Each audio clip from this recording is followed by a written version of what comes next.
from KPAX and MTN Sports. This is Grizzly Gridiron Classics. The 1996 season was the honeymoon season after the Montana Grizzlies won the 1995 National Football Championship, a first in program history. But with the departure of arguably the greatest Grizz QB of all time in Dave Dickinson, all eyes were on who was next to step up at the quarterback position.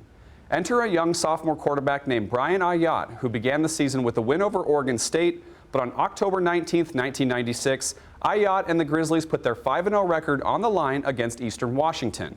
And by the end of it, history was made in a thriller against the Eagles. The first quarter from that game in 1996 starts right after this. It's time for kickoff on Grizzly Gridiron Classics. Welcome back to Woodward Stadium. It's pretty much a given here that the Montana Grizzlies are going to kick off. Whether they win the toss or not, they usually defer because they want that ball in the second half. That means we have Andy Larson doing the duties for the Grizzlies. It also gives your defense a chance to get on the field, set the tone a little bit.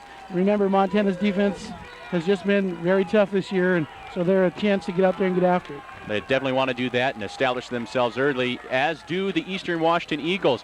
Back deep receiving for the home team is LeVar McClary. He's number one, deep set back there.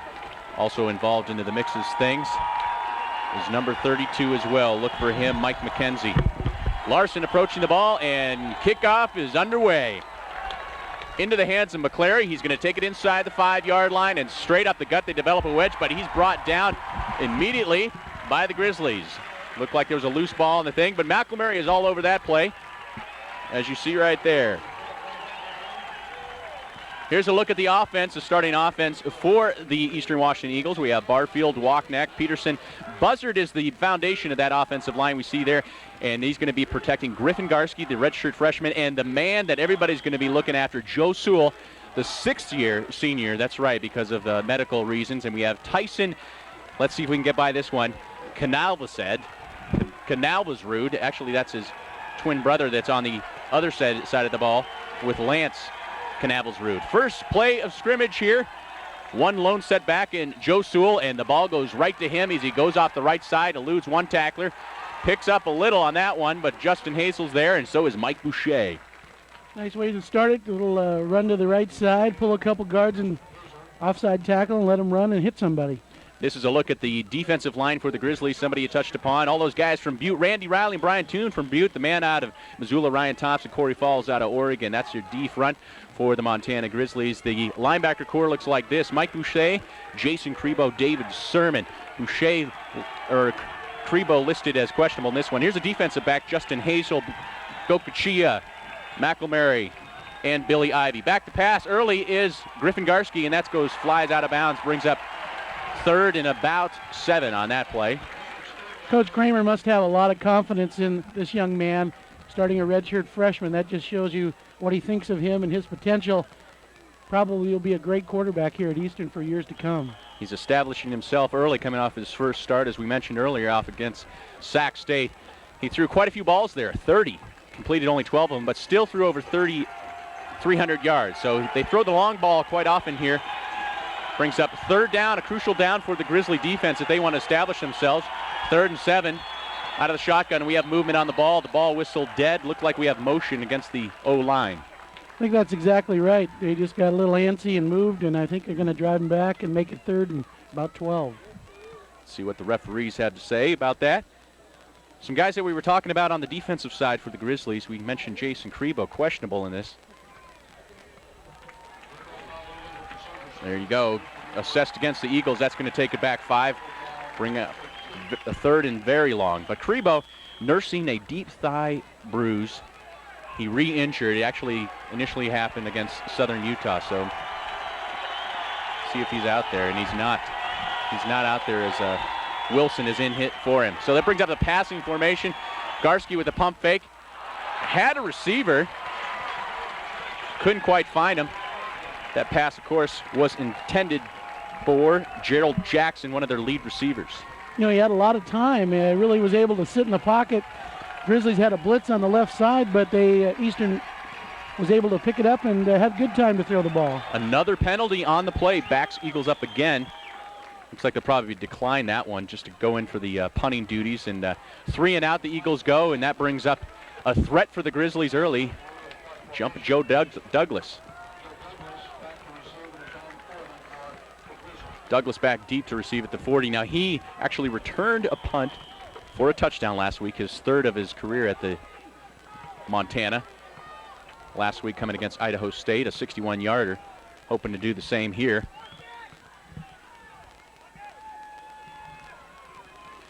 Straight up the middle, it's going right to Douglas. Calls fair catch, and he's hit by his own man. Deontay Smith didn't quite see him. Nevertheless, he holds on to the ball. Great concentration by the senior specialist, return specialist and receiver.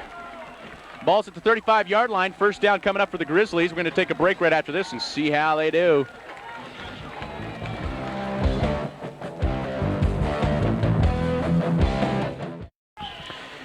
Well, we have 16 yards we've already picked up since you were gone. 2 plays have gone past. The first one, a draw play right up the middle for a running first down. Then Josh Paffhausen gets his hands on the ball early. That's good.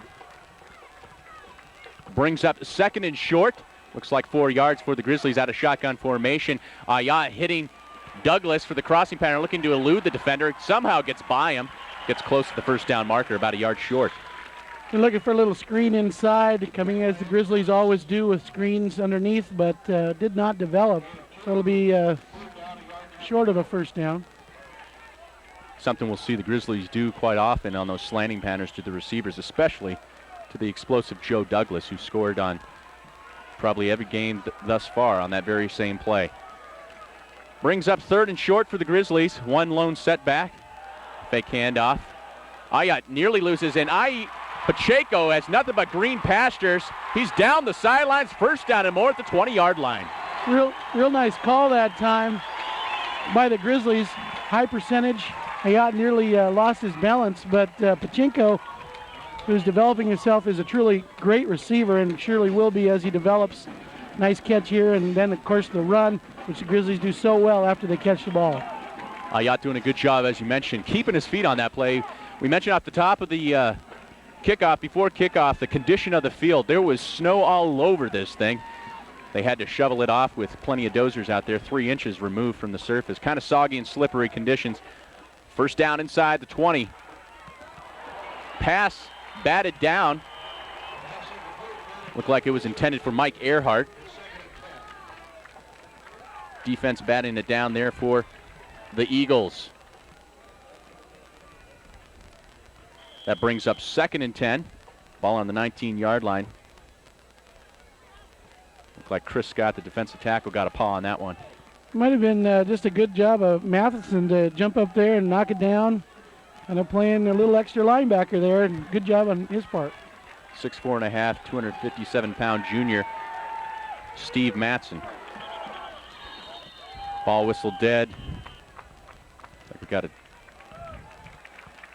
Thing to remember is Eastern has a great defense. We talked about that earlier, and I think it'll be interesting to see how the Grizzly offense can develop throughout the game. But Coach Kramer and Coach Dennehy, both head coaches here today, have tremendous respect for each other and also have a long history. We'll touch on that later.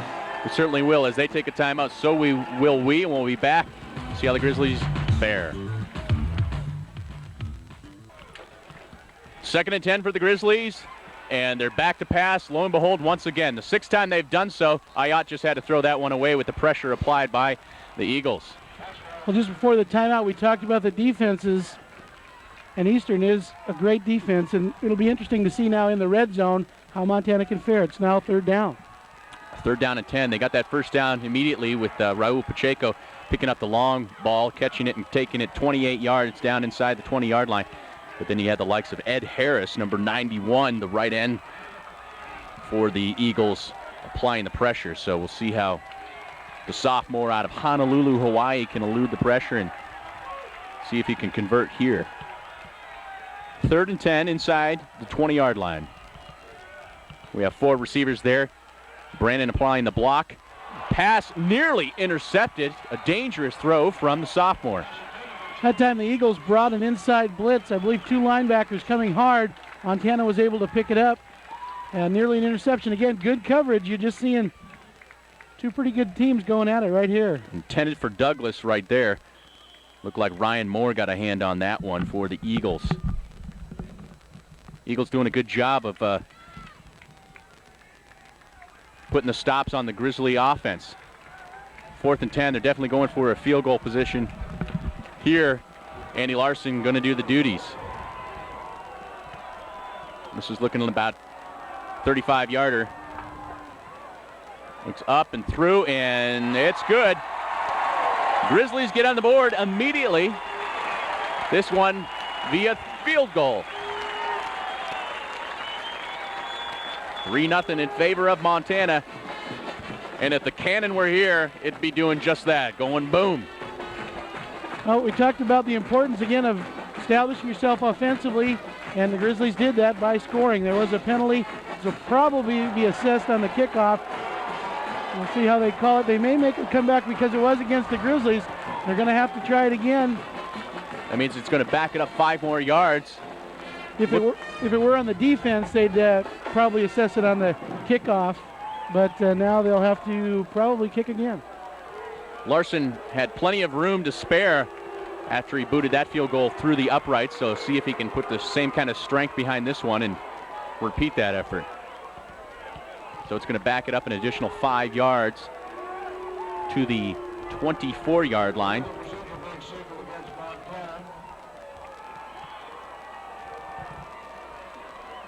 So they call it a formation violation assessed against the Grizzlies.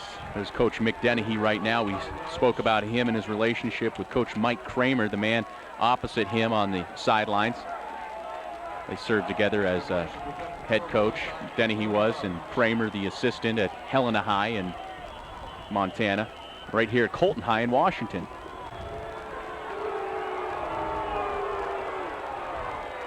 Well, the visiting crowd of Grizzly fans, there's quite a few of them out there. Nearly 2,000 packed the stands. They don't like what's going on out there. But maybe they'll like what they see here if Larson could do just the same as what he did moments ago. Put it through the uprights. Not even close, partially blocked. Well, we talked about the difference. You take 3 off the board. That's a big play, really, for the Eagles. And you got to credit their defense for playing tough and not allowing the touchdown. So the penalty comes up big here. Another look at it, see who gets a hand on this one. Looks like the placement of the ball is what caused the problem, and that's exactly what it is because we don't see any hands applied to it. It's just that Pacheco had a hard time getting that ball down. I'm sure a lot of that's related to the slickness of the field. Again, there was at least 3 to 4 inches of snow all over the field before the game. So that brings up 1st and 10 for the Eagles on the 24-yard line. Griffin Garski back under center. This is their second drive of the quarter. They opened it up receiving the ball, went 3 and out. See if they could do any better this time. They blow it dead again.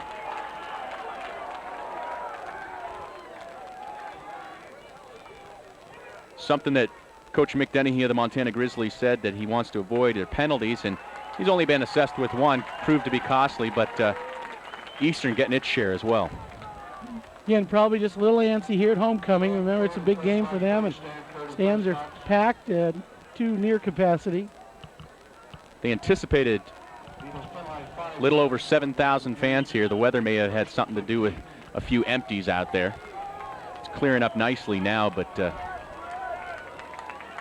that coming after the field got nice and moist.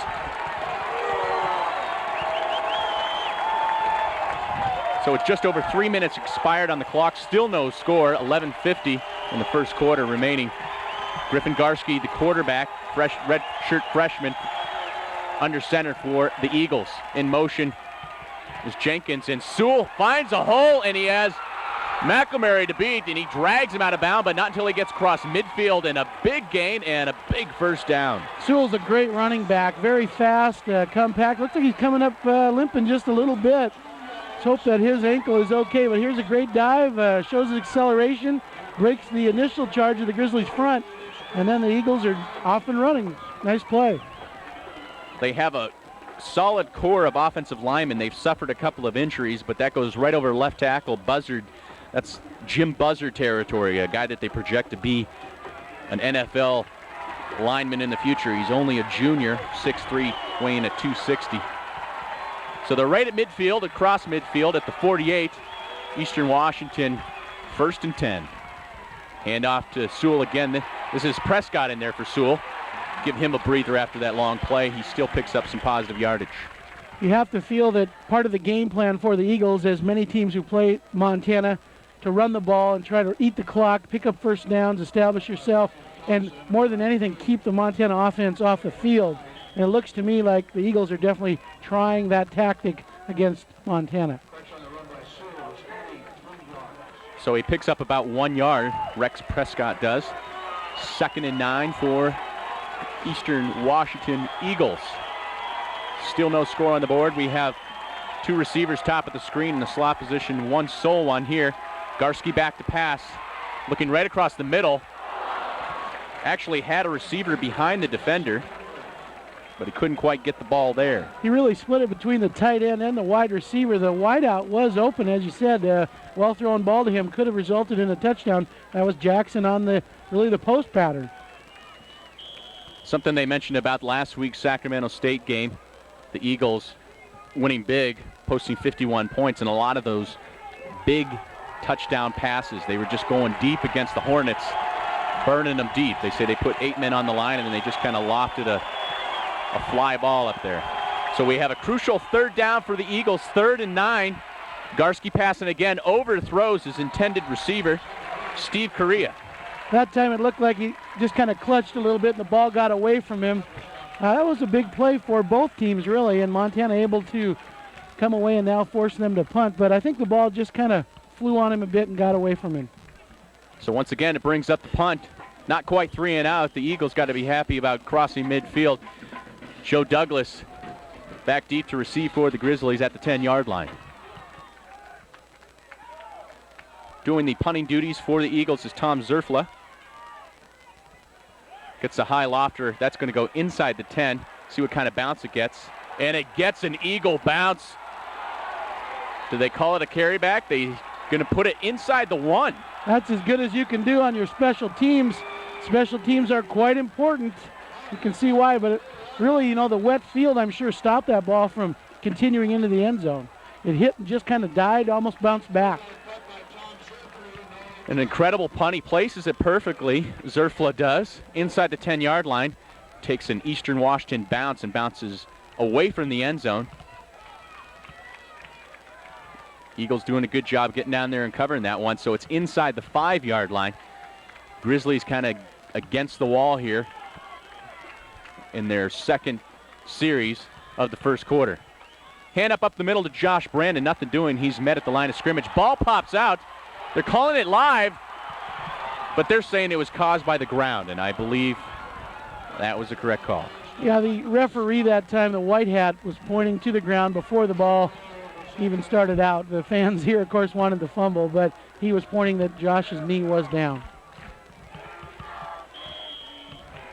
And there was, believe it or not, a pickup on the play. Pickup about 1 yard. Montana just wanted to get some breathing room in there.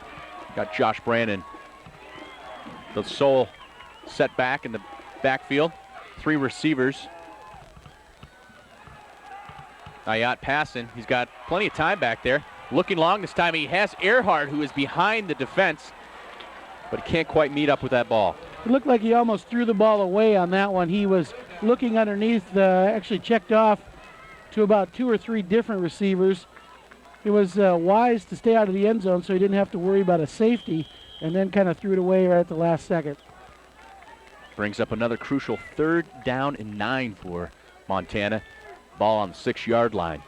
Josh Brandon and Brian Gales, they rotated at tailback for Montana. Both of them excellent running backs. And I'm sure you can watch for either Josh or Brian to make a big run or two today from the scrimmage. Definitely a passing formation. He's got to get rid of that ball quickly. And it's to Dallas Neal, the tight end, and he has plenty of running room. Somebody's trying to drag him down, and they do, but that is his only 2nd catch of the season, and what a big one it is. That was about 80 yards, and what happened, Scott?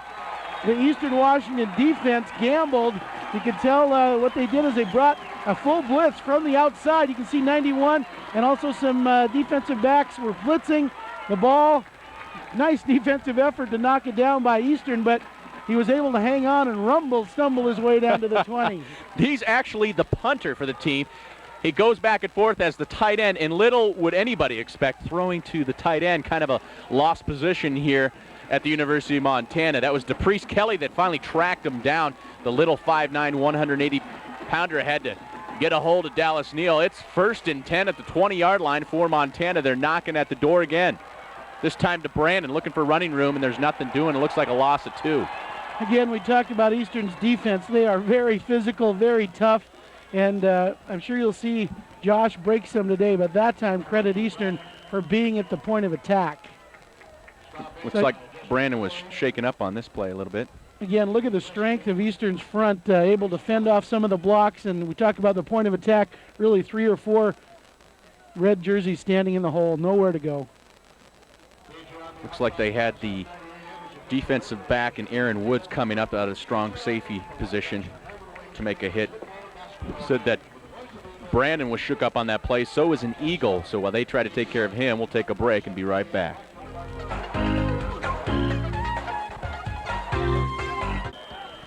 Welcome back to Woodward Stadium. Nearly 6 minutes have expired in the first quarter. Still no score on the scoreboard, but the Grizzlies are knocking on the door at the 20-yard line. 2nd and 10, ball just overthrown and pass intended for Josh Paffhausen. You know, the wind is really kicking up. I know, Scott, you were commenting how beautiful the Palouse Hills were on the way down here, and I think that's what's happening. The front that came in from the Seattle and coast area, while it's warmer now and the sun is out, the wind is really flowing, and we saw 2 quarterbacks, actually both quarterbacks, just let the ball get away, and I think it's a function of the wind a bit. We see all that snow on the sidelines. You know where that came from. That came from the field.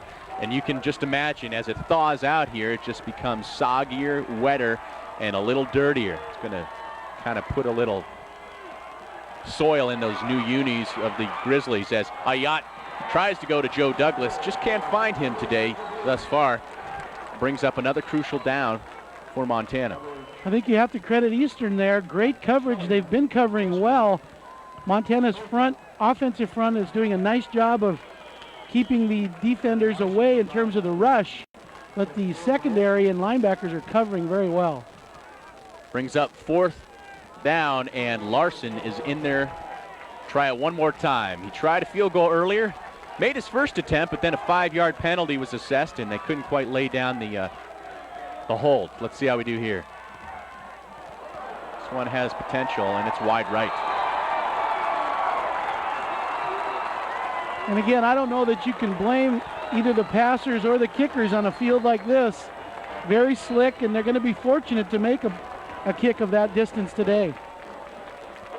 Still no score on that scoreboard. We're all knotted up at zeros. Larson 0 for 2. Here's another look at that last attempt. He had the loft, didn't quite have the accuracy he was looking for. Well, the wind again was in the direction of the way the ball moved left to right, so that could have been a factor as well. 1st and 10 from the 20 for the Eagles. Their 3rd series of the quarter. Hand off to Sewell. He finds the right side, looks for the hole, is close to the 1st down. You know, he's a dandy. He really runs well, gets his shoulder square and keeps his feet moving. He came up limping on the one play, but watch here. Just the offensive front kind of moving and selecting the block, and he finds his way. Nice hole and continues on, breaks a couple tackles. Joe Sewell, we mentioned, in his 6th year, he's granted 2 redshirt years because of medical hardships. Last year he participated in the 95 campaign and ran for over 1,000 yards. He's a good one back there. 2nd and short, hand off to Sewell again. He has the 1st down. Again, talk about game plan. This is a little counter trap here. Quarterback rolls to the left. You bring your offside tackle and guard, or at least the tackle here. Guard did pull as well and kind of lead the tailback into the hole. Pick up a 1st down and a very crucial one. Big Aaron Barfield leading the way there, the 6'6", 290-pound senior at the left tackle position. Sewell is a tough one. He's not very big in stature, 5'9", weighs 195. He's the strongest man on the team. As evident there, he turns a little, appears to be nothing. He picks up about 4. Back to Sewell. The guy can bench press 415 pounds. Pretty good for a guy that's only 5'9". That is amazing. You know, as you watch Montana, their athletes on defense, they are amazing. You look at Gokachia and some of the McElmurray and such, they are so athletic. They just can run so fast and really have great strength as well. A new look in there is a true freshman for the Grizzly defense, and Marcus Wilson. Jason Crebo not in there. He's nursing a deep thigh bruise he sustained against Southern Utah. Quick pass over to Sewell. The ball is on the ground, a fumble, but Eagles are there to recover. What would have been a first down is just shy of that. And they nearly have the first down. Looks like the fumble, they might have lost a little bit on the fumble. You can see it here on the replay. Kind of a slip screen, get your tackling guard out front and let him do the rest. And the third down now, we'll have about 2 coming back. So this will be a big play for both teams. Boucher is very skilled at stripping that ball, something he did just last week against Idaho State. He just grabs a guy from behind and just yanks those arms backward. 3rd and short here. Hand off to Sewell. That's no surprise. Close to the first down. May have gotten it. It's going to be very close. They might have to measure here again, a little dive on the left side. See if they bring out the chains or if they just kind of eyeball it, and they do. That's a first down and 10 for the Eagles at the 44-yard line. Another look at that just off the left side. First man on the play is Boucher, the man we were talking about. Those middle linebackers are just swarming everywhere, something you'll see them do all game. Again, you have to give credit to Eastern's front because Montana is so strong. That is not an easy task. So the fact that they're moving the ball on the ground really is a credit to their offensive front. Well, with just under 6 minutes remaining in the first quarter, Sewell is already halfway to the century mark with 53 yards on 6 carries as the referees, and they blow that one dead.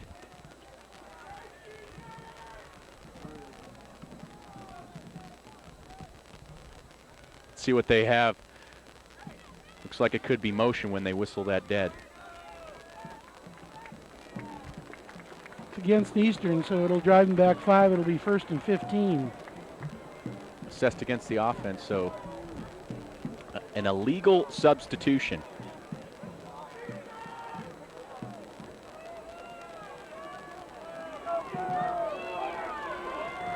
That's what that means. He wasn't saying the Pledge of Allegiance. That was an illegal substitution. But again, the penalties will hurt you at this. You now force yourself probably into a throwing situation, and I don't think the Eagles want to throw much on Montana. It looks like they definitely want it to run. 1st and 15, like you said, from the 39-yard line. Jackson in motion for the Eagles. 2 receivers at the bottom of your screen. Handoff to Sewell. Another flag on the play. Sewell right up the middle, tripped up by the shoelaces. Otherwise, he could have been off and running.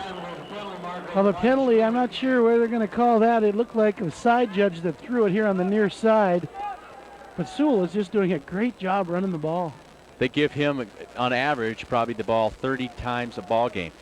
But from the looks of that initial flag, Jackson, when he was in motion, may have anticipated the snap before it was actually given to the quarterback.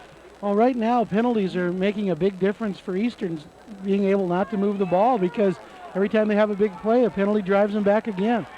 And that's what the call is, an illegal motion.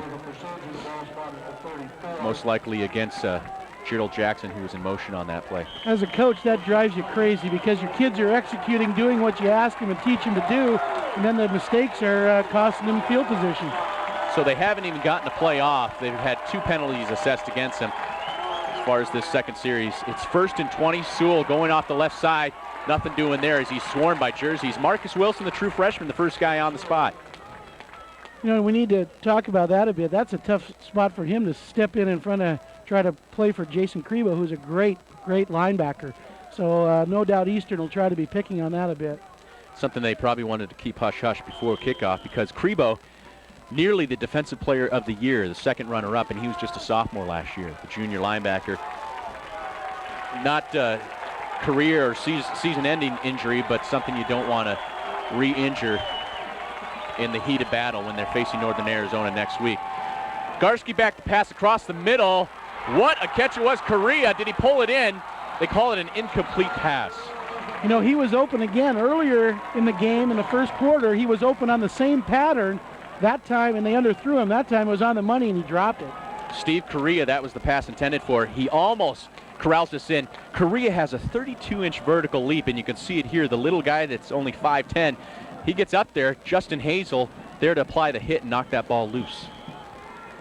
Now, this is something they did last week against the Hornets. Eastern Washington did. It's just a matter of throwing that ball long. Only 12 completions for Garski, but he throws for over 300 yards, and that's why. Here's a big play. It's really in the Montana's favor because it's 3rd and long, but anything can happen, and it's a big play for Eastern.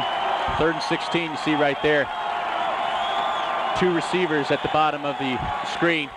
Definitely passing situation. They're going to try the same play across the middle. Batted up by David Sermon. Nearly gets his 3rd interception of the season. Good coverage that time by the defense and the linebackers. They dropped and almost an interception. Eastern's front is doing a good job blocking. He has time. Credit to the front there, but again, good coverage on the pass. Just threw it right into a swarm of white jerseys. That maroon and white being Montana. Brings up punting situation. 3rd time that the Eagles are doing it in this quarter, the opening quarter. Tom Zerfla doing the duties once again to Joe Douglas. Douglas really to get a return yet. And he's going to return this one. Finds a little seam there. He's still on his feet. Sometime you got to ask yourself how he does remain on his feet. Takes it out to the 35-yard line after a pickup of 11. So while the Grizzly offense comes onto the field, we're going to take a break and be right back after this.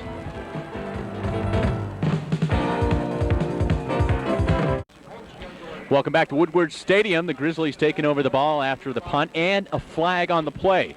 So after Joe Douglas carried the ball out to the 35-yard line, they assessed another 5 on top of that. We're in midfield.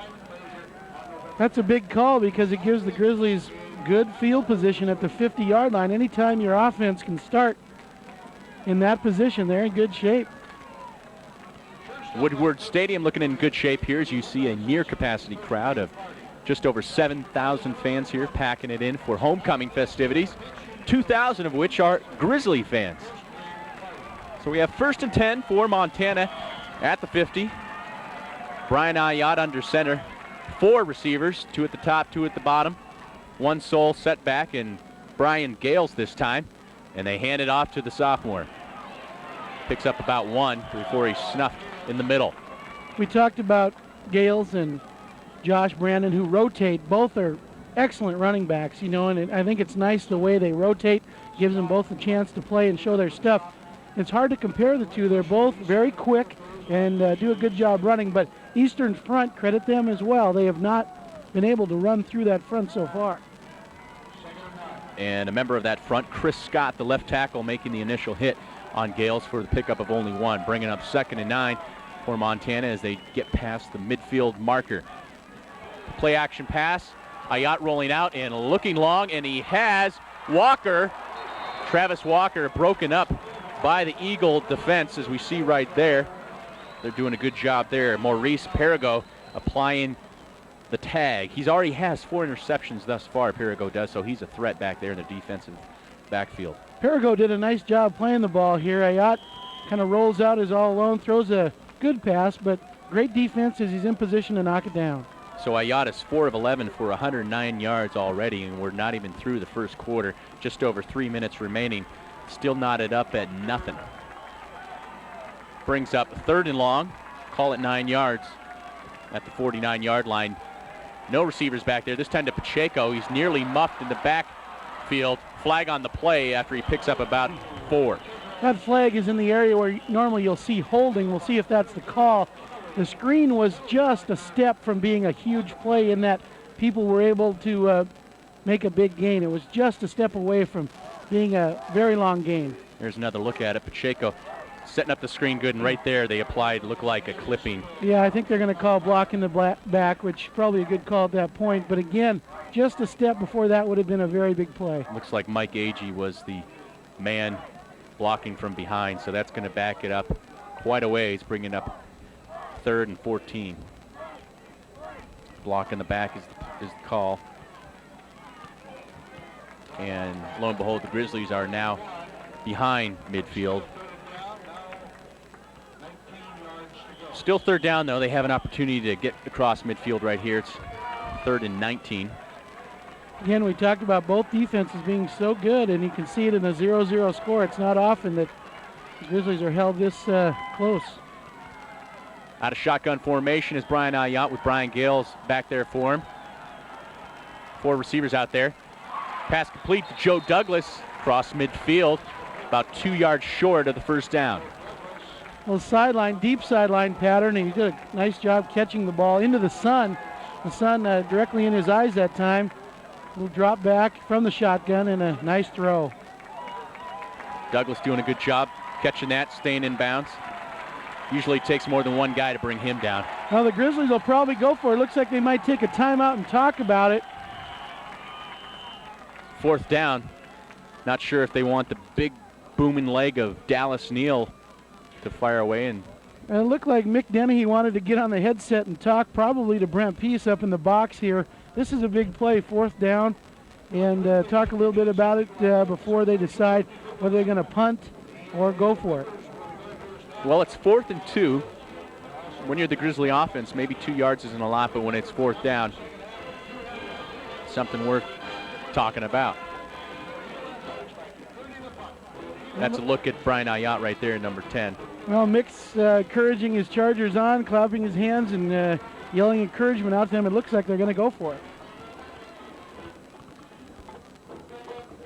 Now the Grizzlies could go for the more conservative route and put one of their bigger running backs, say Nate Sanders, the man out of Anaconda, and he could fire up the middle, but chances are they'll probably go to their bread and butter.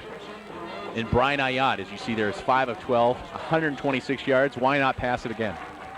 The other thing, Brian is so quick and able to run himself. You can look at rolling him out and letting him try to get it on a bootleg as well. Well, we got 4 receivers out there. Blitz from both sides on the outside. And it's broken up, incomplete. Ball goes back in favor of the Eastern Washington Eagles. Pass intended for Joe Douglas. They anticipated that play all along. Man coming up to apply the tag was DePriest Kelly. Just a quick throw to the outside and off his shoulder pads, really unable to hang on.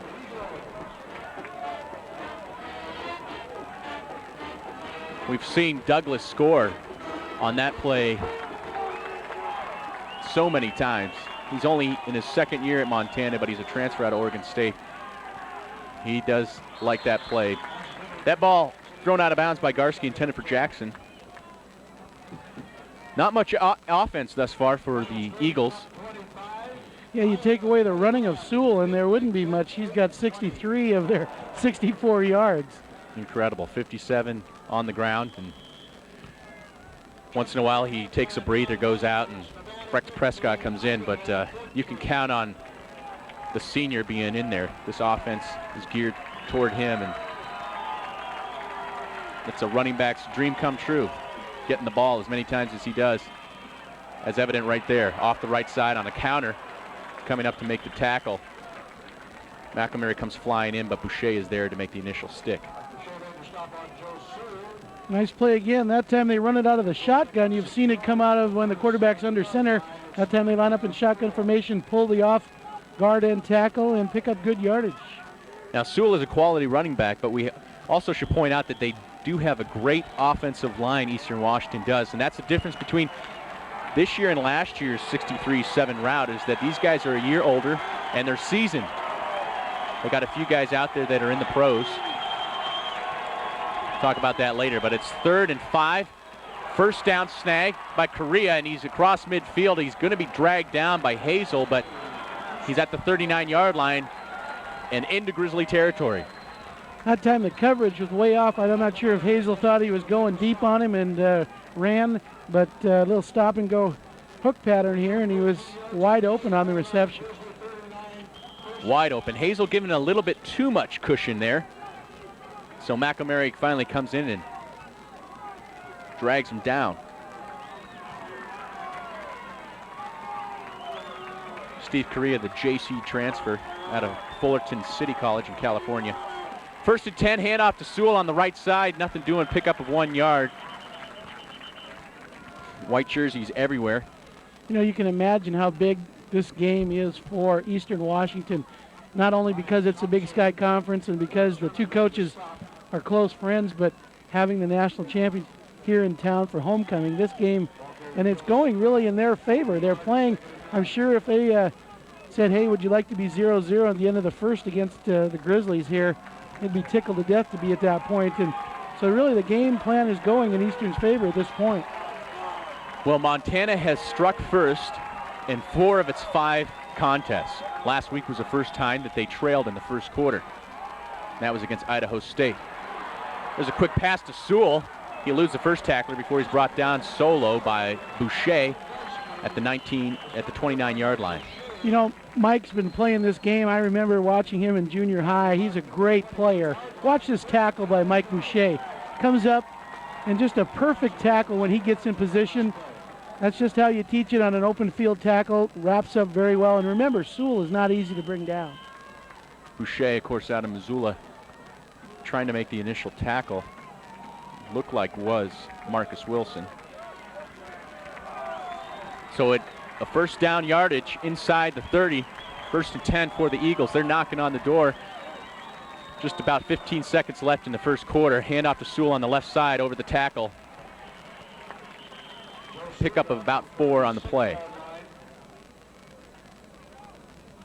Looked like Ryan Thompson was there to apply the initial stop. Check that.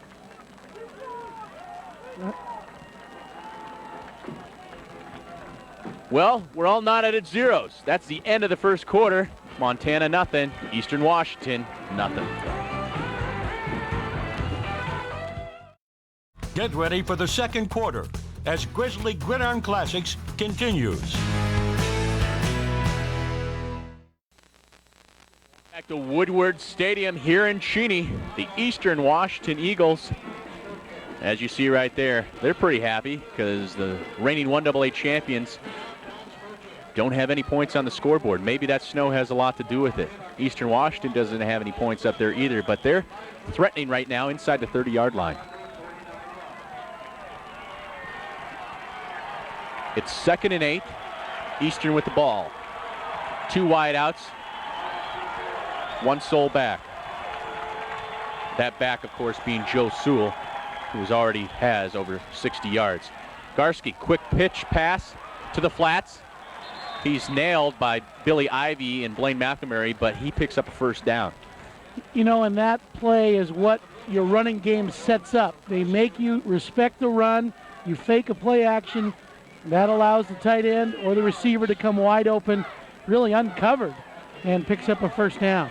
That's Adam Keller, 6'3" freshman tight end.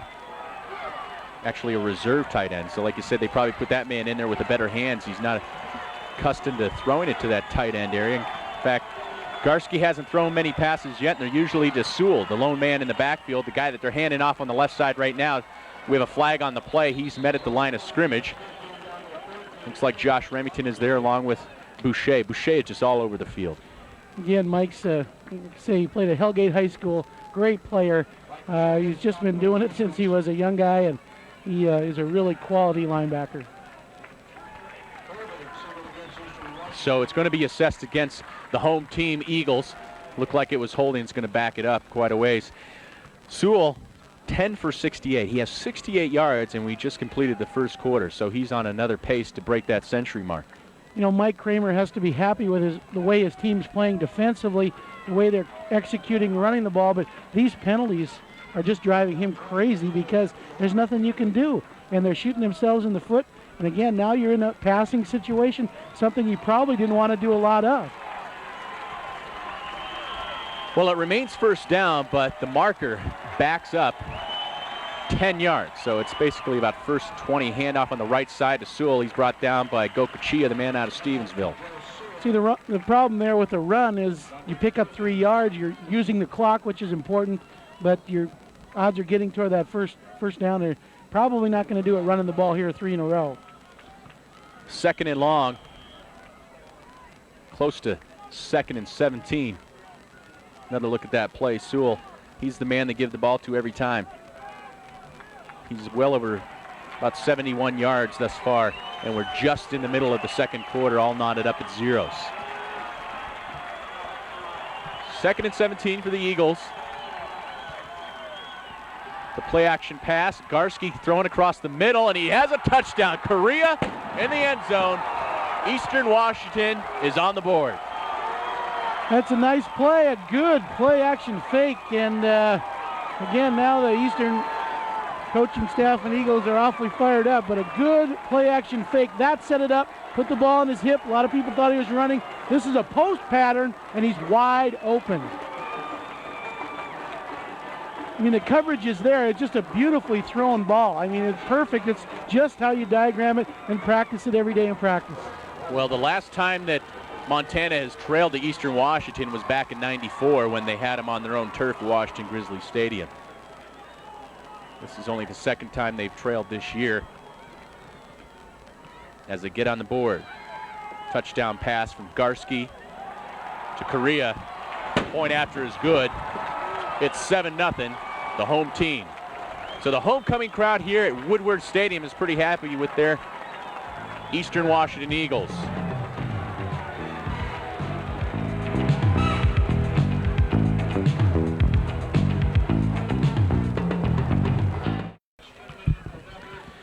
Welcome back to Woodward Stadium. The Eastern Washington Eagles are on the scoreboard. The Grizzlies aren't. It's 7-0, just into the second quarter here.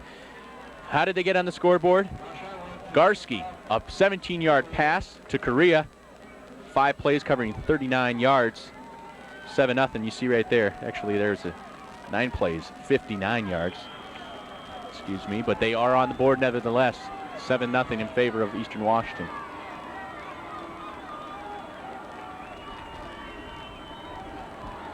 Josh Atwood kicking off for Eastern Washington into the hands of Brian Gales just inside the 10-yard line. Picks up about 15 to the 25.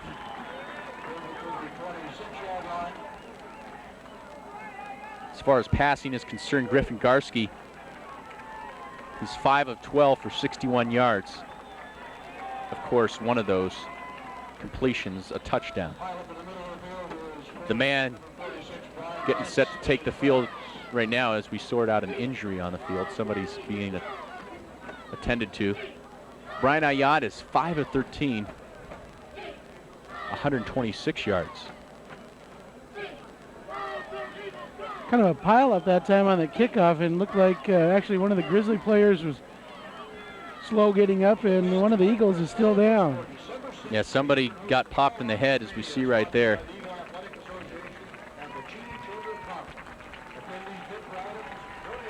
Britt Lentz.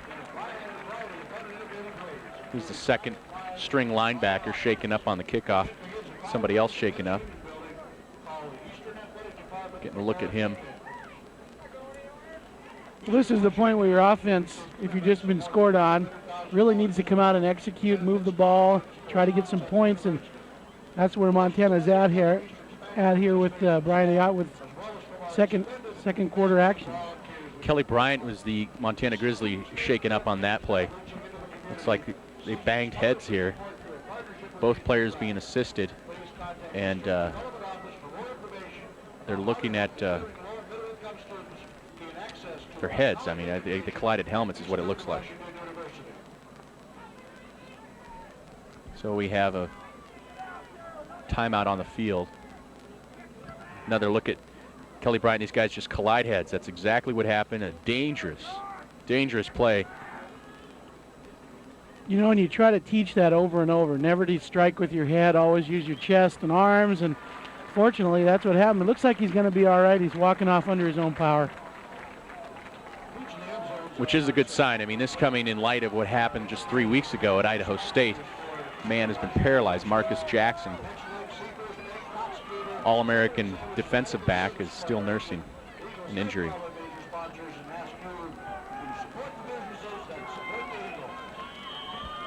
Okay, Brian Ayat and the Grizzlies are on the field. 25-yard line, shotgun formation, fake pass. Handoff to Josh Brandon. He has some running room, a pickup about 9 yards. Nice little draw that time. They're in the shotgun formation. Most people think they're going to throw. A little pass fake by Brian and hands it off. And this is the speed and quickness I was talking about earlier about Josh. Breaks the tackle, just runs by a couple people. Nice run on his part. Just a matter of hitting that hole. He and Gales do that so well. Once they get through that hole, they usually get close to first down yardage. Second and short, call it 2. Handoff up the middle to Brandon, and he picks up the first. Again, you kind of go, well, 2 plays, but the good thing for Montana on those 2 plays, they pick up a first down, establish the run a bit. And it seems like they're running a little bit more this year, and because their running backs are so talented, I think. We mentioned earlier that the Grizzlies have only trailed but once this season, and we should make mention it's never been more than 6 points. So 7 points is the most that they've trailed. When they trailed to the Eagles last was in '94, and that in itself was probably 12 points at the most back at Washington Grizzlies Stadium. Same play, draw pattern, fake pass, and Brandon picking up more yardage, pickup of about 4. Most teams run to set up the pass, and you've seen that today with Eastern. 3rd and 7 from the 40.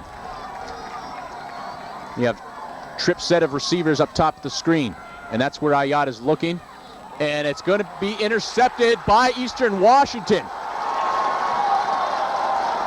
Derek Stry, the captain of this team, he owns the mark for Eastern Washington, the longest touchdown interception return yet last year of 95 yards. Well, you can see here he anticipates very well, just backs off as linebackers are told and pass, kind of plays the flat. He was anticipating that all the way.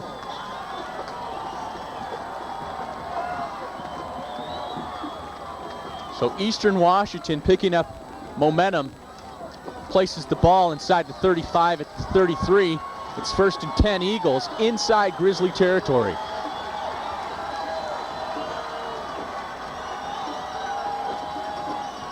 Handoff to Sewell going to the left side. He's met by Gokachia solo tackle, brought down at the 32.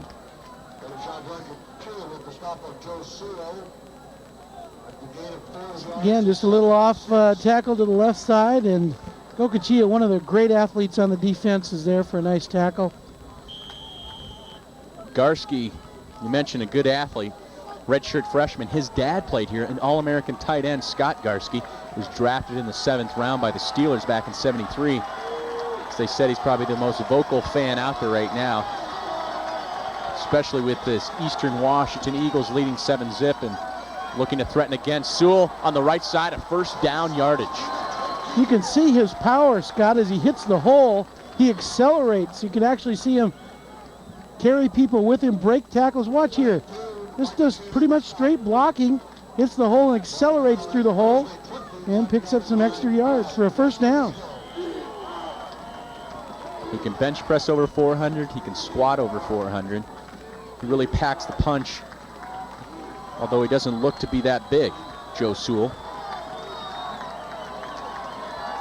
Well, the Eagles at the 22-yard line, 1st and 10, threatening again, looking for that same out pattern to Jackson, and he's dropped for a little gain. Billy Ivy all over that play. They pick up about 7 yards on the play, so maybe even 8. They're real close to a first down. Nice pattern, nice catch. Garski's showing great arm strength on that one. Kid out of Spokane, redshirt freshman. You talk about the quarterback for Eastern. I really like the way the coaching staff's handling him. They're letting him be successful by running again first. I'm sure they wanted to do that anyway to keep Montana offense at bay, but they're establishing a run and then letting him throw patterns he can be successful with. By that I mean either incomplete or complete passes that have a high risk for interception. Well, the Eagles take a break, and so will we. We'll be back in just a moment. You see the score there. It's not a mismark. Eastern Washington leading 7-0, and they're threatening again. 2nd and 1. Ball on the 12-yard line. Hand off to Sewell, and he's dropped for a loss in the backfield, met by Jason Crebo back in the lineup. You know, I like that call by the Montana defensive coaching staff. They're sending people, trying to make some things happen, bring it to the running game instead of letting them bring it to you. Go ahead and blitz, send some people at the point of attack. Good call by Jerome Sowers and his defensive coaching staff. Well, Jerome Sowers probably made another call. He said, Crebo, that deep thigh bruise, how bad is it? Suddenly he's in the ball game, and he's hurt immediately, meeting Sewell in the backfield for a drop, a loss of 2, bringing up 3rd and 3, ball on the 15. Garski looking to pass to Correa, and he does not get it. The referees are all over that one. He traps the ball, bringing up 4th and short. Let's see what the Eagles do. Even though that's a short route, it's a long throw because it's way across the field. He did a nice job of really putting that ball on a wire, but it wasn't complete into the ground. That's a good call, Scott. It was a trap. Well, watching the baseball playoffs, I think I saw a couple of those get by. That brings up a field goal formation. Let's see if Eastern Washington, Josh Atwood, has a little better luck than Andy Larson did. And nothing's automatic on this field today in terms of field goals or extra points. This is going to be close to a 34-yarder for the Eagles, and that looks pretty good. There's a flag on the ground. I'm not sure if they roughed the kicker. We'll see here. The referees are going to sort it out. It looks like it's against Montana. Maybe against Justin Hazel. He's walking away in disgust, shaking his head, and his teammates are not giving him approving looks. You know, the potential impact of that penalty, of course, is a first down for Eastern and a continuation of the drive for a chance to double the score and score 6, and extra point would be 7 instead of 3. Well, the defense is not leaving the field, so that may be an indication. So what could have just been 3 could translate into a little more, and it looks like that's what's going to happen, as one of the captains of the defense, Sean Gokachia, shaking his head in disgust, and that's what they're going to do. You know, you sometimes talk, well, why not decline it and take the 3? And some people would make a point that you never take points off the board because you could fumble. And it's a tough call, and I'm sure the coaches had to think about it for a sec, whether to decline or go ahead and try to score. But they know, too, how potent Montana's offense is. So they figure, I'm sure, they need the 7 instead of 3. So that brings up first down, ball on the 7-yard line. It was initially set up on the 12. So they mark off 5 yards, move the chains. It's 1st and goal, Eagles. So again, we'll see if it pays off. You can see it go both ways. A fumble here, or a big play by Montana's defense. They may come away with nothing, but again, their odds, they're going for the touchdown. So they do take the 3 off the board because they're looking for 7 inside the 10-yard line. Fake handoff. Here comes Crebo threatening to apply the pressure. He does bring Garski down, so he just had to unleash that one out of bounds. And a late flag in the end zone. This is going to be an interesting call. Crebo, by the way, leveled the quarterback, but a late flag, and I think it's going against Eastern. Now, this is what maybe the Grizzlies needed all along, is to apply some pressure to the inexperienced freshman, redshirt freshman in Griffin Garski. And the penalties, ineligible receiver downfield, and you know, you talk about taking points off the board, and this thing, you never know how it's going to come out, and of course that's why they play it. So Eastern being slapped with quite a few penalties. Of course, the Grizzlies receiving one of their more harmful ones, and that they gave the Eagles a 1st and goal situation, but marking off some more negative yards against the home team here with those penalties. So that backs up the marker again to the 12-yard line where it originally was. So it's 1st and goal from the 11, excuse me. If you can imagine that, 1st and goal from the 11 with the penalty.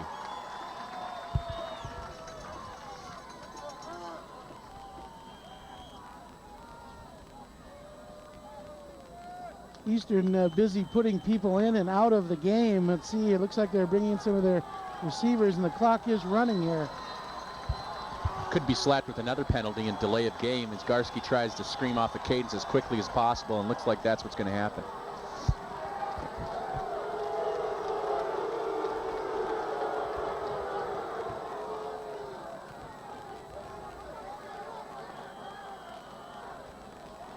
I'm still curious to see what the call was there.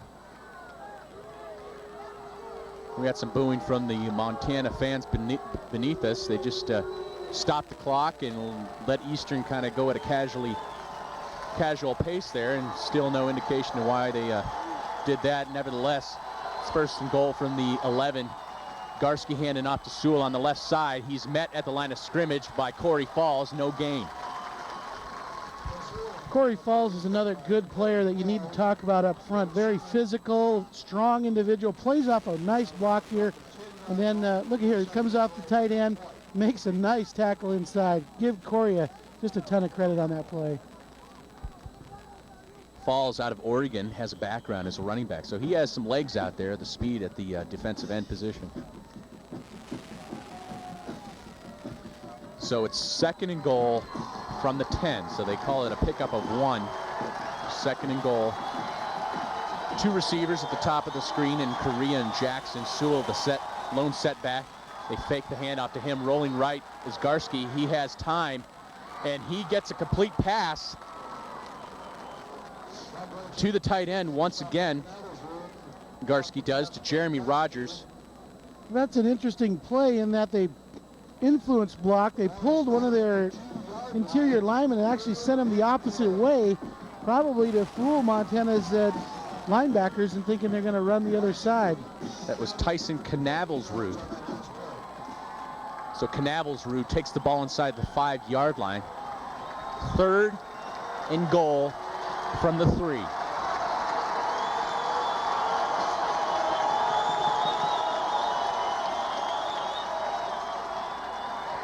A halfback pass, and they call it a touchdown. I can't believe that lame duck fell in the hands of anybody. Well, and the reason it did, because of the running game. Again, they've been pounding so hard inside. They give it to the back, and everybody goes, it's a run. Then, of course, the back just throws it. He's left-handed, if you notice there, which helps him as he rolls to his left. As you said, it kind of falls into his hands, but a real smart play on their part. Certainly is. The last thing you expect Sewell to do is throw, and you can see why, and it falls into the hands of Mike Capoletti. Capoletti scoring. It's 13-0 Eagles, 14-0. And we got ourselves a surprise here at Woodward Stadium in Cheney, Washington. The Eagles leading 14-0.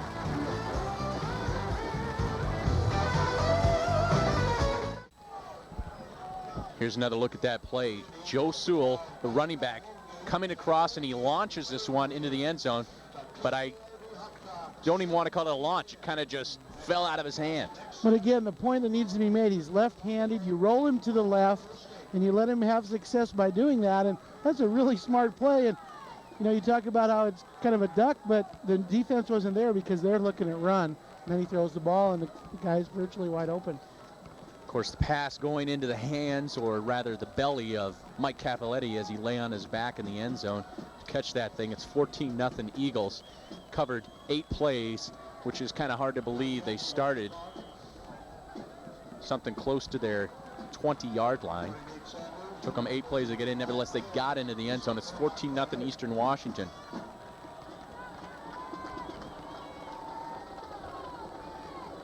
Kickoff for the Eagles. This ball going back and into the hands of Nate Sanders at the 10-yard line. He has a wedge forming up the middle, has a little running room, and he's chopped down by Correa. And Nate Sanders is slow getting up. Took a helmet to the ankle area. Again, he's got good speed as well. Just grabs the ball here, a wedge in front of him, gets in underneath. Good speed. And then let's see how the hit is here. Yep, right on the numbers there, Scott, in terms of your call. Yeah, low hit. Looked like it went to the knee or the ankle, one or the other. It was Steve Correa, the receiver. A guy with 4.5 speed, so they want him on the kickoff team. Offensive player on the making the defensive stop, but could prove to be costly against the Grizzlies. Sanders, redshirt freshman out of Anaconda, still slow getting up. Another look at it right here, Bob. Yeah, you can see, again, accelerated through and just a low hit, pretty much as you said earlier. He's all right. He's running off the field. Good. He's not just going to walk off. He's jogging off. That's a good sign. Combination of taking a helmet to any of the joints and this wet and soggy turf. Natural grass is pretty much eaten up. They had a big high school football game here last night in the elements. So to add that on top of the weather that greeted this field early in the morning at Woodward Stadium was nothing like 3 inches of wet snow. Like they've had some trouble with the clock, and the referee's been working on that, trying to get them to stop and start it at the appropriate time. Give us another chance to look at our receivers out there. Grizzlies normally start with four wideouts, 2 at the top, 2 at the bottom. Starting at the top, you have Joe Douglas, number 23. Josh Paffhausen, man out of Butte, making the transition from the quarterback position over to the starting slot receiver position. We have Raul Pacheco, who's actually a high school teammate of the quarterback, Brian Ayat, out of Honolulu. And Mike Earhart, the veteran of the whole group, out of Oregon, the senior. First and 10 from the 36, Ayat. Back to pass. He has Brian Gales, the running back. Probably the third option on that play. They ran the defense deep, had the wideouts go deep, and everybody went with them. Brian slips underneath, actually, that time. Good play. Pick up about 5 or 6 yards. See everybody running off deep, and he's able to get a good pickup. The veteran line of offensive linemen up there, led by the center, David Kempford, senior out of Missoula. Went to Hellgate as well there with Boucher, but this time, right when I speak, Gales is dropped in the backfield for a loss. Good defensive surge that time.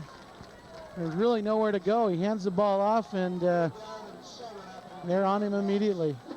Jason Baker trying to block the man, but had to avoid blocking him in the back. You know, you mentioned David Kempford. I had a chance to coach him in junior high school, and what a quality player he is. And it'll be interesting to see if he's able to go pro with his great career after he's done here. Grizzlies passing 3rd and long. Ayat's just going to call his own number. Doesn't quite get first down yardage. Brings up 4th and 3. Something that Mick Dennehy was concerned with, so a lot of folks at home may be looking, and why didn't you throw that thing? But you see another look at that play, and this is why. Well, Brian, he scrambles here at the end and just kind of slides down, or he's actually tackled down just short of the first. He wants to check out the receivers. During the first and second games, he had an inkling to throw into coverage, something he's not going to do. In the meantime, Dallas Neal is in there, sophomore out of Great Falls, doing the punting duties, and he's a boomer, and he gets some loft under that one, gives the defenders enough time to get over there. Fair catch call, but it goes out of bounds at 20. You can see the wind in the stadium, which is, again, blowing very briskly toward the southwest, and or southeast, and they just move the ball out of bounds. So the Grizzlies trying to get something generated on offense here. Still haven't put any points on the board, which is rather startling considering it's the second quarter. In the first game of the season, when the Grizzlies faced Oregon State, they put 3 touchdowns on the board in the very first quarter. Eastern has already put 2 in 2 quarters. Handoff up the middle. Joe Sewell takes it about 5 yards to the 25. Well, again, talking to, a lot of folks saying, what's with, Montana's offense? But again, remember, this is a very strong defense. Talking to the coaches earlier in the week, they knew that. They absolutely knew that Eastern was going to be a tough game, and their defense was sound, and that's what we're seeing. Some very good play on the defensive side of the ball for Eastern. Brings up 2nd and 6. Hand off to the left side. Joe Sewell, always picking up positive yards there, picks up another 4. Brings up 3rd and short. Call it 2. You were talking about the defense. We have stats in front of us. After 6 games for Eastern, they're ranked number 1 total defense in Big Sky Conference play. They hold their opponents to 311 yards per game, while Montana is close behind at number 3. 91 yards you see there for Joe Sewell, and we're not even through the second quarter. Crucial third down for both teams here. Back to pass is Garski, and the ball's on the ground. That is a fumble. Randy Riley. No doubt about it. He was wrapped up, but he was not down. Randy Riley is there to recover it. Sean Gokuchia is there to cause it. You know, Eastern's coaching staff is disputing this fumble, but I don't think so. The ball is thrown, it's caught, but he is not down. He's struggling to go, and the ball pops out right there. I think that is a correct call. And as a longtime wrestling coach yourself, call that a takedown. That was a takedown, and a very good play by Montana defense. Randy Riley, we all remember him from the championship game. The man out of Butte helping Brian Toon, the other man out of Butte, apply the safety that helped propel Montana to the national championship. The Grizzlies take over just outside the 20-yard line, and they're marching downfield. This time Brandon's in the ballgame. There's a flag here, a late hit looks like it's coming in, and it was. This flag will be a big penalty against Eastern. This is, again, the stuff that drives coaches just nuts. Well, Montana had its share of penalties in the first 3 games. They cleaned their act up. Eastern having a problem in that area right now. That penalty is very big because, again, you get 7 yards on the run. That's bad, but it's not the end of the world. But then to give 15 on top of it is terrible. See the defensive back coming up and making that late hit. I believe it's going to be assessed against Aaron Woods. Woods is a senior, not a senior decision. So you mentioned it. This time the ball's inside the 20-yard line at the 13. 1st and 10 from the 13 for the Grizzlies. And this is probably the deepest they've been in Eagle territory yet. And we're in the second quarter with just under 5 minutes remaining. Pump fake over to Joe Douglas. He gets the first down yardage. Looking for the corner of the end zone. Couldn't find it, but he's inside the 5. Eagles came with a safety blitz that time. Again, it didn't work. Their blitzes have seemed like they're being picked up. But Douglas is fun to watch. Just looks like a deer out there after he catches the ball, turns it on, and again, they just sort of shake your head at the great athletic ability of some of these players. He's only listed at 6 feet tall, and he has a background as a running back as well, so his best ability is after he catches the ball. Handoff up the middle to Josh Brandon. He's met at the line of scrimmage and driven backwards for a loss. Boy, and that shows some strength at Eastern's front. Again, Josh is a good running back. Montana's front is tough, but Eastern really answered the call here. But look at the defensive surge. There is nowhere to go. Jared Jeske, the man making the initial pop for the Eagles. So we'll run up the gut and maybe won't get him into the end zone if it's anything like that last play. It's 2nd and goal for the Grizz. Ball on the 2-yard line. Big series here for both teams, but again, the penalty set this up. Got 3 receivers in there. Pacheco in motion over to the other side. A quick pitch to Brandon, and he's fallen down for a loss in the backfield. Well, Eastern had the right defense there. They blitzed outside and guessed right. Jared Jeske did a great job coming in from outside, stopping it cold. The outside linebacker is all over the field. They're stunting back and forth. Oh, here's a big one then, Scott. 3rd down. 3rd and 5. Do you go to your bread and butter? In Montana's case, that would be through the air. I think they will. This time they have 3 receivers out. Big blitz coming, everybody. Ayat nearly loses his footing, but Douglas doesn't. He's into the end zone. Touchdown, Montana. Well, you can see Eastern's thought is we got to blitz in these situations, and Montana's front is picking those up very well. You know, Kempfert and the rest of the guys up front are doing a good job. And a nice throw here by Brian. We talked about how good of a thrower he can be. He stumbles, still makes a nice throw.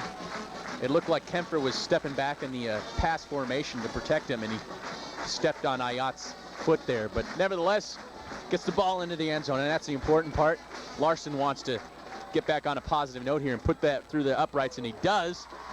It's 14-7. The Grizzlies are on the ball and on the scoreboard for for the first time with 3 minutes remaining in the half.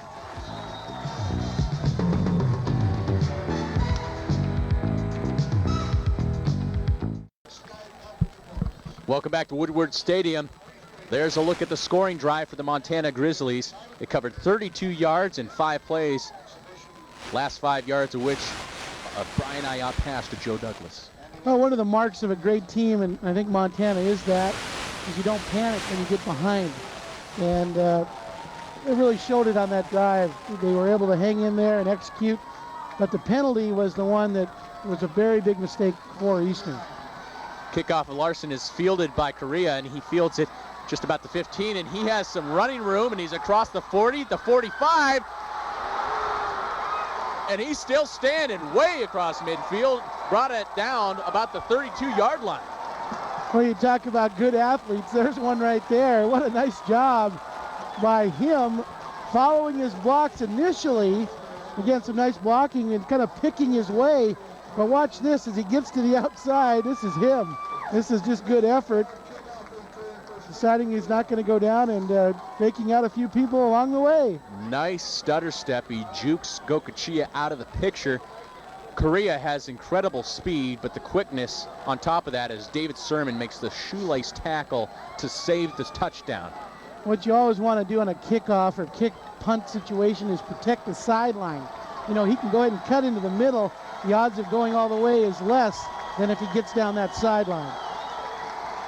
So the Grizzlies, feeling like they could get some momentum with that score, all of a sudden it goes right back to Eastern Washington with that great field position on the kickoff. And they have to take a timeout here, but again, with 2 minutes 48 seconds, I think this is a smart call by that quarterback. Whatever he didn't like as he got to the line, smart to go ahead and take a timeout so he doesn't waste the down at this point. The Grizzlies have to get out on a positive note, I'd say, before the half. Well, they did, you know, and I'm sure that's what Coach Dennehy will talk about is, you know, we're all right. Of course, a touchdown here by Eastern with, they've got enough time to move it in, even a field goal. But I think you're right. I think the momentum did swing, you know, back a bit. And as I said, a great team's not going to panic being down by 2, especially when you have an offense like the Grizzlies. You had to look at Mike Kramer, the head coach of the Eagles, out there discussing probably lunch plans with the referee, I'm sure. But that's what the call was, the timeout and some confusion. I'm sure he didn't want a full 30 or what he was looking for there. Nevertheless, the Eagles looking to capitalize here. Ball on the 33-yard line of the Grizzlies. Eagles ball, 1st and 10, handoff to Joe Sewell, flag on the play. He's met with a crushing blow by Jason Crebo. You want to talk about the word met. Crebo launched himself at the point of attack. Watch this hit. This is as good as they get. He just freezes right there. And the junior out of Helena nearly drove him straight back to the capital city. You know, I've had the opportunity. There's a flag on the play, too. It's going to drive him back. Looks like a hold on the corner. But I've had the opportunity to sit by his mother at football games.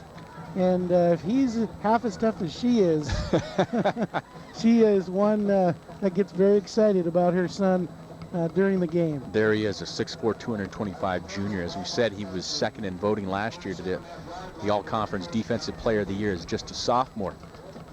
He definitely has the dimensions of a professional prototype linebacker if he stays injury-free. We mentioned coming into this, he was nursing an injury, a deep thigh bruise. But it looks like it wasn't bothering him on that last play. So they declined the penalty, it looks, and it's 1st and 15. Garski passing, quick pass to nobody. Maybe Justin Hazel, the defender, was the closest man there.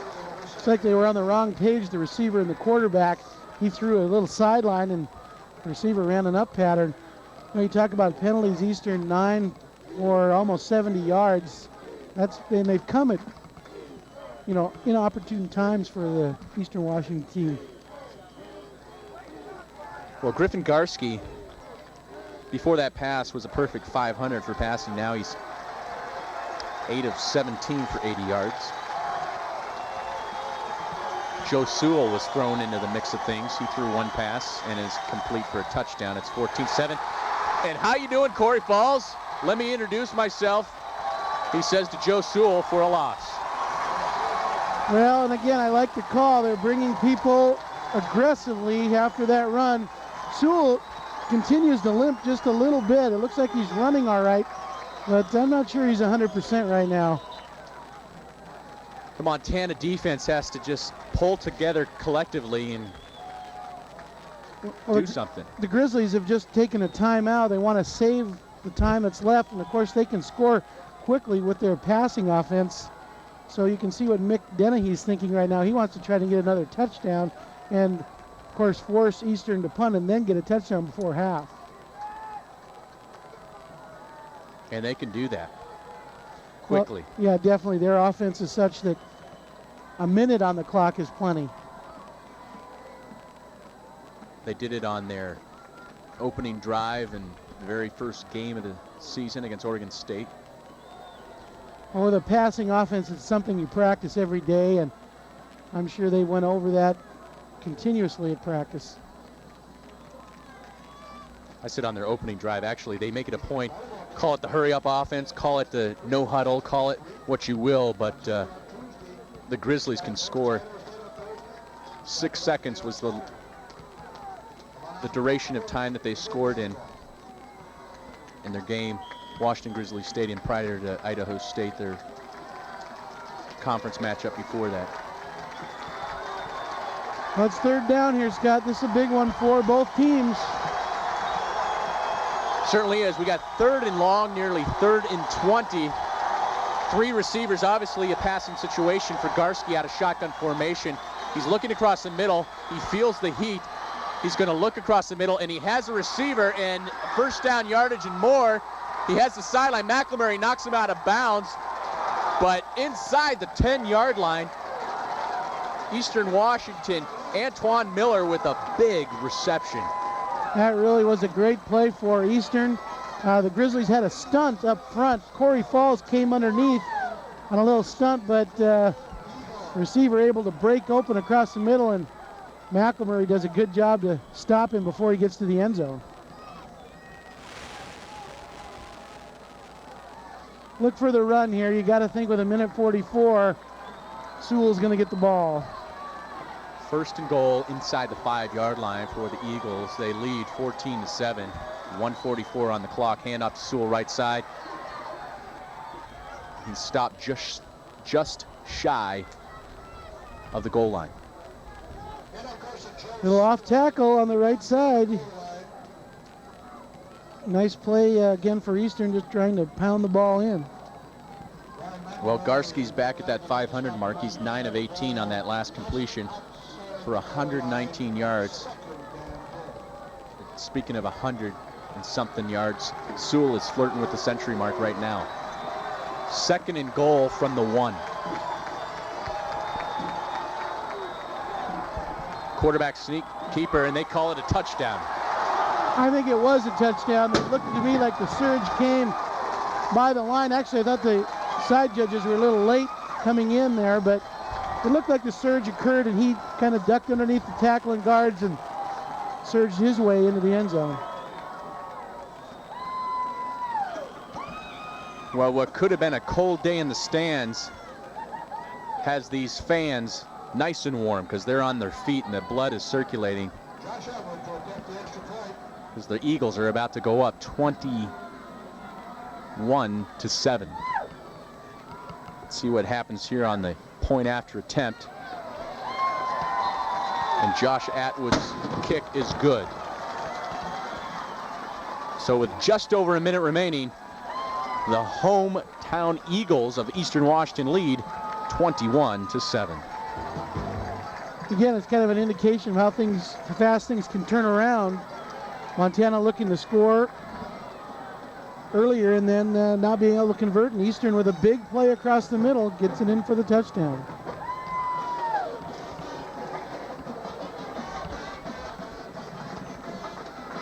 Well, Can the Grizzlies do it? They got to regain some momentum right here. Just over a minute. 1 minute and 2 seconds remaining in the half, trailing by 14 points. What they want to do is get in there with some momentum and a positive note, be it a field goal or a touchdown. Some points would be good right here.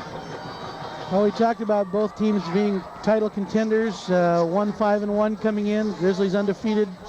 Everyone knew, at least on the coaching side of each of these staffs, that this was going to be a very good game, a very close game, and I don't think there's anyone that was coaching for the Grizzlies that thought Eastern wasn't for real. And you can see they really do have a good football team.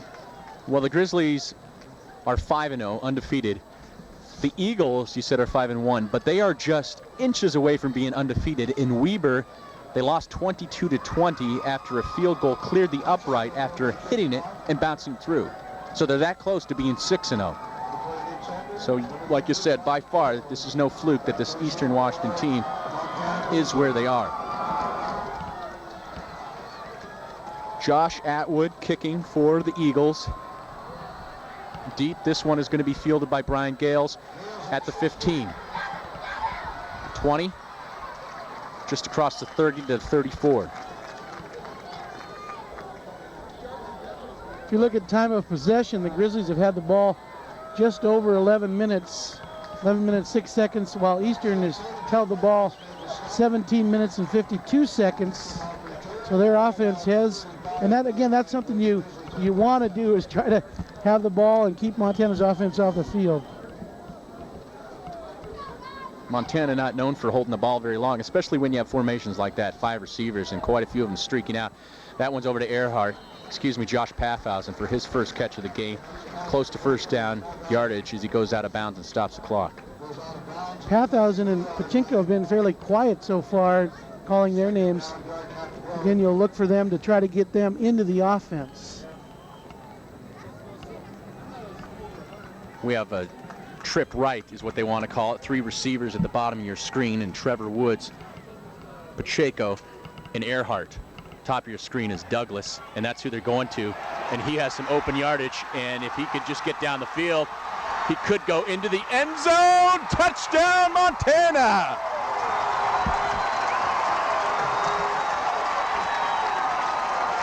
You know, you've got to give credit to Douglas all the way on that play. What a nice pass. The catch is good. He's wide open, by the way. But watch this. This was the big play right there. And then here, Pathausen, and then one more. He breaks 3 tackles to get in the end zone. If you're up in the stands, or if you're at our vantage point, you're saying, what are you doing, Douglas? Get out of bounds and stop the clock. You have 4 red shirts in front of you. What do you think you're doing? Well, he knows what he's doing. He's creating excitement and charging up that Montana football team. And they call it good. We got ourselves a ball game. Exactly right. This is a great football game. And we talked about Montana. You said we have 1 minute and 2 to go. Is that enough time? Hey, 20 seconds went off the clock, 22 seconds.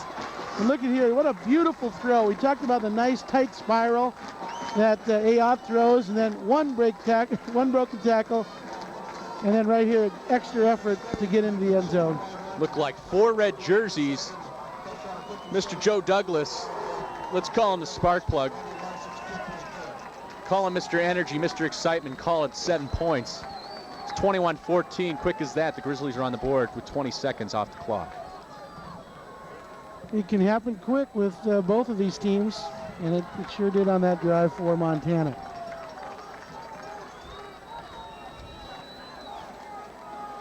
Here's a look at it right here. It covers 65 yards, the scoring drive does, in 2 plays. Of course, the second play being 57 yards. Brian Ayotte to Joe Douglas, a familiar pair. They connect quite often. You know, big plays like that, it's something you don't coach. Those are things that happen after an athlete catches the ball, and you just have to admire somebody that can make something like that happen in a very big and important game like this. Joe Douglas is all over the Big Sky Conference individual stat leaders. He's number 3 in reception yards per game. He averages 6 per catch, or 18 per catch, 6 per game. Second in receiving yards. Larson boots this one all the way into the end zone. That's Correa. We've seen that number all over the field thus far. He had an incredible return earlier, and he's looking to go upfield again at the 30. So coming out of the end zone, he carries it 30 yards. That's the same young man who took it across midfield the last drive to set up the scoring drive of the Eagles.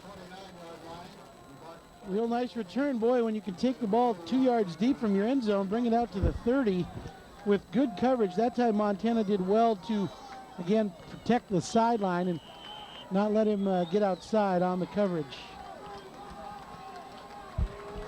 32 seconds left in the second quarter. 21-14. Eagles clinging to a 7-point lead. Jackson in motion. Hand off to Sewell on the left side. He finds a seam, and first down yardage close to midfield. Nice run. You know, the really a little off tackle. Think you're going to pick up 3 or 4. He picks up 24. Keeps the ball in bounds too, but they have to move the chain, so it stops the clock nevertheless. The 46-yard line. 1st and 10. Garski calling an audible right now. Mixes things up out of shotgun. He's looking, pumping, looking long, looking to get the receiver isolated there. Nothing doing, ball thrown out of bounds. 8 seconds on the clock, probably enough time for one more play.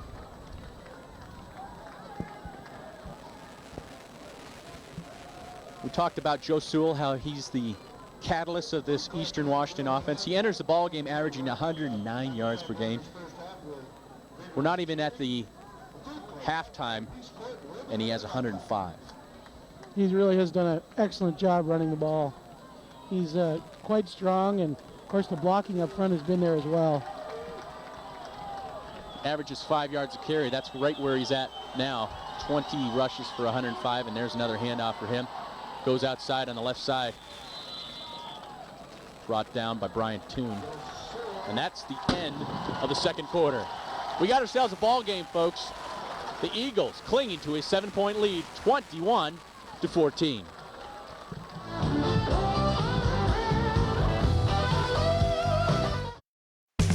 Now, back to Grizzly Gridiron Classics.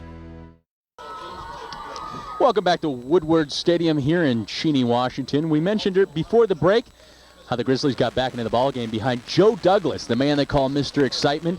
Well, he helps get the crowd involved in the game, especially on the field, but other guys who help do the job are the mascots.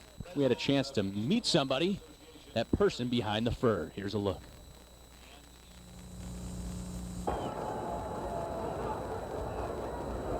You've seen him on the sidelines, on the basketball court, and even on a calendar. But didn't you ever wonder who that person is behind the Montana mascot? I've always wondered that. Who does he go to school here? I don't know where he is from. So yeah, I think sometimes you always wonder who's the guy driving around the little go-kart out there on the field is, or what he does in the off time, or even if it is a he, maybe it's a she. Who knows? I had a chance to meet the person behind the Monty mask. I'll give you a little hint. Monty is a he, but this wasn't a gig he had been dreaming about doing all of his life. He kind of just fell into the costume. Well, I was always a quiet person, and then a friend challenged me one day. He asked me if I wanted to try it. So I said I'd give it a try for one game, and that was 4 years ago, and here we are. So it seemed really easy, it seemed natural, and it was a lot of fun the first day. From the first day on, it's been a lot of fun. 4 years later, Monty has evolved into a household name. Well, almost. And with the exception of being beat up in Idaho by some Idaho Vandal football players, he's been loving nearly every minute of it. Monty didn't have a personality, and I've developed Monty's personality from what it is now, up to now, and created the identity and the relationship with the fans. It's been a lot of fun to see how that grows and develops. While the Monty image is growing, the man inside hasn't had a down moment to grow at all. Once he puts the costume on, he can't bear to sit still. I think on an average on the football games, I can lose, on a hot day, I could lose probably 10 pounds pretty easily. And I get pretty dehydrated afterward. I'm always fired up for the game, and when I get into the stadium for the game, sometimes I'm feel tired or whatever, but when I hear the music and I feel the crowd and it starts, I start getting excited myself, and I'm not even playing, but it's really, really a charged area, and it really brings out the energy in everybody. And in turn, Monty helps charge up everyone in the football stadium and arena as well. Monty is a stud. Monty, I go to basketball games just to watch Monty. Although I like our women's basketball program and I like our men's basketball program, and they do a wonderful job. But I find myself at times during games just trying to find out where that guy's at. And no matter how bad a mood I'm in, if I can find Monty, he makes me smile. I think Monty makes us all smile. Of course, Monty isn't here today because he has prior engagements, so Eastern Washington fans clinging to their 7-point lead, they have a reason to smile about, and somewhere their mascot is roaming around out there on the field. What we'll do is take a roam around the stats of the first half and see what the Grizzlies did and what exactly the Eagles did in this affair. I could tell you right now, Joe Sewell has over 100 yards in the first half. 20 rushes for 105 yards. It's the latest update that we have. We know that Brian Ayat is close to 200 yards throwing, but only 2 touchdowns, 2 of which, of course, going to Joe Douglas, Mr. Excitement. And we'll see what happens in the second half. We'll be back with some highlights and some stats when we return after this. The second half of Grizzly Gridiron Classics starts now. Well, the Grizzlies definitely want to stay in charge of that ball entering the second half, and since they kicked off the first half, they'll be receiving and getting the ball in possession the second half. We should make note this homecoming crowd, we said, flirting with 7,000. Well, 6,605, believe it or not, is the second largest in Woodward Stadium history. And a lot of those, as you pointed out earlier, are Montana fans. They've got their own contingent, a few beach liners I noticed out in the parking lot, chartered buses, and also a lot of cars, fans coming over to cheer on the Grizzlies. Well, we saw our share when we headed over here this morning across the pass, and we see the largest crowd was actually 6,879, a record back in 1992 against Idaho. And there's some happy Eagle fans right now, as you see there.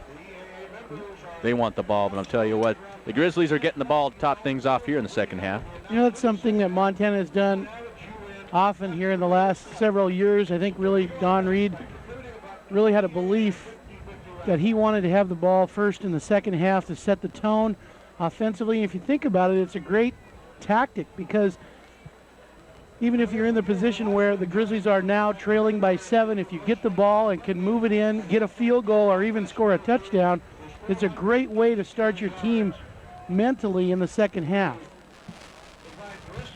You're looking at Old Glory right there. We see the wind is picking up here. A little cooler, folks bundling up. It was a little warmer earlier. It was actually much, much colder this morning when they were shoveling off the terrain out there. I'd say a projected 3 inches fell here at Woodward Stadium. And they casually took the time in getting the snow off, which makes for some soggy environment come kickoff time. And you wonder if that was a plan on the coach's part for Eastern, or if it was just coincidence. You see the snow still there. The wind, we haven't talked a lot about it, but we talked about it early, but it's got to be a factor on long balls. It's a factor on field goals along with the wet turf, but it's definitely kicking up. I'm guessing about 25 miles an hour. From side to side as you look at the field, blowing toward Eastern's sideline. So that might be a big factor later in the game, and could be some of the reason we're seeing the long balls get away from the quarterbacks. Of course, Griffin Garski, the quarterback of Eastern Washington, has a tendency to throw the longer balls, while Montana, with that West Coast offense, if you want to call it that, known for his shorter slanting pattern tosses. There's a look at Dallas Neal and the rest of the Montana core as they get ready to receive the ball. Neal had the longest play from scrimmage of the game thus far. He has 1 catch for 73 yards. Pretty good for a tight end who does double duty as the punter. Pretty good for a guy wearing short sleeve shirts out there, and I don't know how they're doing it. So we're getting ready to kick out the second half.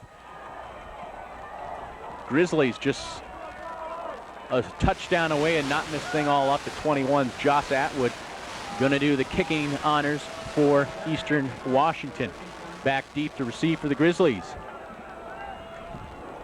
That would be Brian Gales and Nate Sanders, and Gale has the ball just inside the 5-yard line, and he's met with authority at the 20. Oh, we talked about a great hit early in the game by Crebo. There's one right there. And sometimes those special teams can really set the tone for your defense. Super hit on that play. That was Jimmy Lake applying the knock. He has a clear shot at Gales and just unloads on him. And this is scary for Dennehy. Gales coming off last week, pulled out of the game, didn't practice most of the week. He suffered a slight concussion when he hit his head on the ground.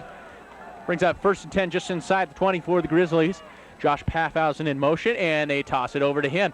He has a little bit of green going there, trying to follow his blocker, and he has some sidelines, but he's knocked out of bounds. You know, we talked about great athletes. There's one right there, Josh Paffhausen from Butte, Montana. You know, he's battling to be a starting quarterback. Here's a nice little swing pass. Some say one of the best athletes or the best athlete to come out of Montana, if not ever, in the last several decades, and he really can run. Did a good job right there. The 6-0, hard to see, decipher the wide receiver. Not the quarterback, the wide receiver. He's doing a good job at that. Just 2 games ago, he caught 3 touchdown passes, so he's making himself comfortable in there. The Grizzlies looking a little more comfortable too. Brandon staying on his feet, and that ball is still going, and so is Brandon. He's off down the sidelines across midfield, and an incredible job staying on his feet. And you know who else did an incredible job there? The officials. For not blowing that ball dead, that takes a very good official. Usually, somebody gets hit in a pile. Watch this. Nice job by Josh, too, to keep his feet going, keep on his feet. The officials did not blow it dead, and they allow him to really show how good he is. Brandon, you see here, goes down, and his hands get just emerged or submerged in that mud. He had to throw those gloves off as quickly as possible so he can get a grip on that ball. We've seen they're taking a timeout here, kind of a trainer's timeout to dry out those hands. As you saw there, he's 10 carries for 55 yards, 5.5 yards a carry if you do the math at home. And here's another carry up the middle, this one to Brian Gales. And the ball's on the ground, it's picked up by the Eagles. We got a man going down the field, and he might get into the end zone. He's brought out of bounds barely by Pacheco. Lo and behold, Eastern somehow gets the loose ball, and that looks like Gerald Jackson. No, not Gerald Jackson. Who is the man down there? Well, was able to scramble to keep him in from going in and catch up with him, but great play by the Eagles. Jared Jeske. And you know, he had a big play in the first half as well. Certainly did. It's 2 for him today. It's the big plays like this that just crush the momentum. Gales, you can see right there, the ball's already starting to come out. He never got a good handle on that thing, and that ball drops out definitely before he hits the ground. Jeske, number 38, is there to pick it up and go barreling down the sidelines about 55 yards inside the 10. Eagles showing a rare formation, 3 receivers, but they go right up the middle. Sewell is met right around the line of scrimmage. They whistle the play dead, but after he picks up 3 yards. Corey Falls, the initial hit, along with Toon inside. Able to stop him after he picked up a couple, though. Something Coach Mick Dennehy was talking about over the first 5 games here, turnovers. They can just deflate momentum, just take the wind out of your sails. You create a big, productive drive on the way to the opponent's territory, and it just takes all the momentum from your team when you lose that ball. And that's what the Grizzlies did, and now Eagles are knocking on the door. Joe Sewell out at the 5-yard line. Good defense that time. String the sweep out and not let him get his shoulders turned upfield and pretty much ride him out of bounds. Again, Sewell has just had a career day and able to stop him short. Talking about career day, he chalked up over 100 yards in the first half at 111, so every carry here is just padding to that century mark, which is pretty good feat considering this is some mushy natural grass that he's on. 3rd down and goal. on the 4-yard line for Eastern Washington. Man in motion is Jackson. Lone setback is Sewell. Back to pass is Garski. He's looking. Ball deflected away. Good job by David Sermon. That was a very close defensive play. They did not call interference. See if he goes for the ball. I think he surprised everybody throwing the ball as well. Sermon gets under there. He wasn't expecting that. Receiver wasn't. I think a good non-call there. You know, there was contact, but he was going for the ball, as you pointed out. Yeah, it was pass intended for Jeff Ogden. Brings up 4th and goal, going for the field goal. So Grizzlies doing a good job to keep a touchdown off the board. Let's see if they can, as in the Eagles, can put the field goal. Josh Atwood's kick is up and plenty good. 3 points go on the scoreboard. You hear the cannon, that means another score from the Eagles, 24-14.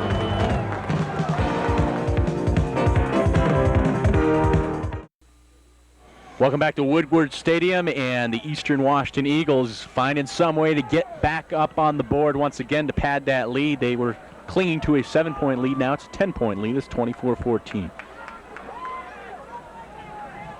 Now the main thing here, if you're Montana anyway, is you got to drive the ball and answer back, especially after you had the ball early. That turnover was a very big play for Eastern's defense.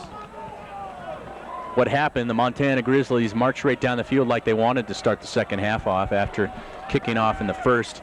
Across midfield on a couple of big plays highlighted for Josh Paffhausen's quick screen pass or outlet pass, and then Josh Brannon carrying the ball, somehow staying on his feet, crossing midfield. Only to come up nil and void when Gales goes into the ball game, and the ball was jarred loose, and Jared Jeske picks the ball up and rumbles down within the 10-yard line. This kick's out of bounds, and this will help Montana's effort because it'll carry an automatic setting of the ball at the 35.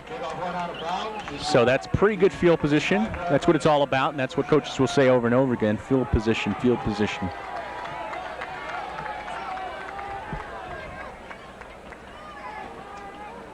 So the Grizzlies trying to regain some of that momentum, trailing by 10 points.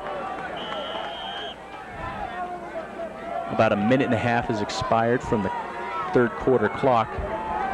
Ayat looking, passing, a little time, scrambling right. He's going to have to buy some. Just kind of throw that one free, nearly gets Pacheco at the first down marker. Ball incomplete, 2nd and 10. Pass ball is incomplete. Pressure from Steve Maxwell. And again, you know, we've seen it all game. Eastern's defense covering well.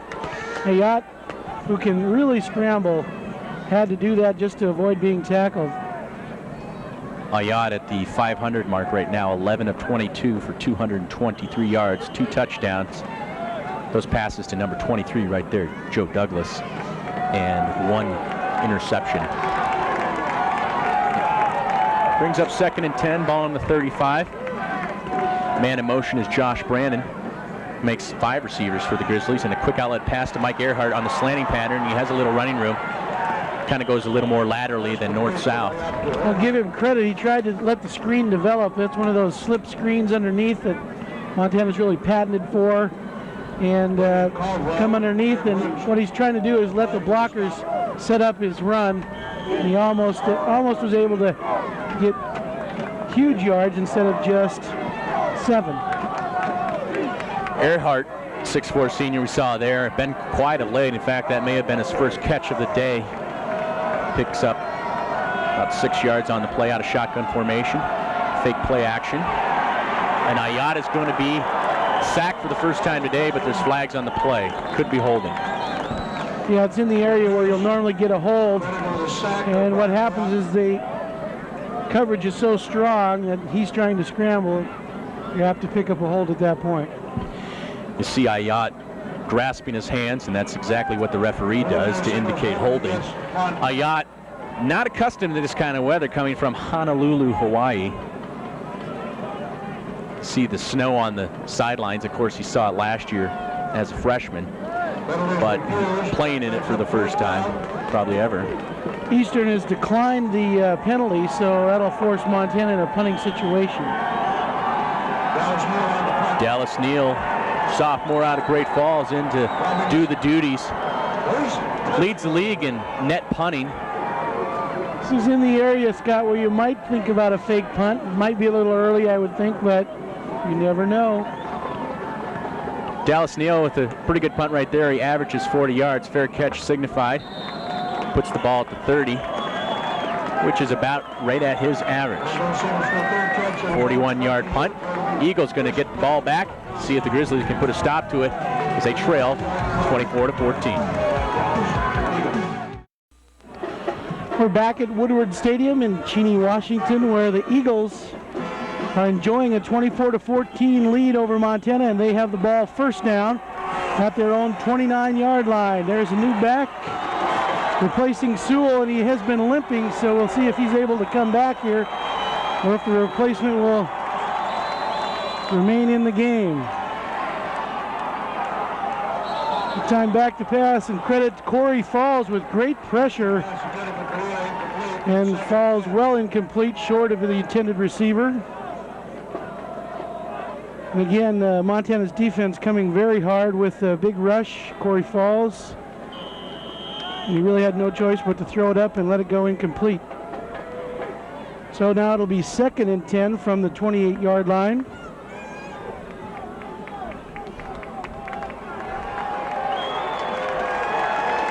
Crowd definitely getting into it now. Trying to keep their Chargers going. Long pass down the field that time, and it's incomplete. Pretty much just throwing the ball away. Correa, the intended receiver. Fly pattern up the field, but falls incomplete as well. So now it'll be 3rd down. So definitely a switch as Sewell is not in the game. Prescott has replaced him, number 33. And this would be an interesting development if Sewell cannot return. Prescott has not played as much, and Sewell was limping earlier, so we'll see if that continues, as number 33 is a tailback for Eastern.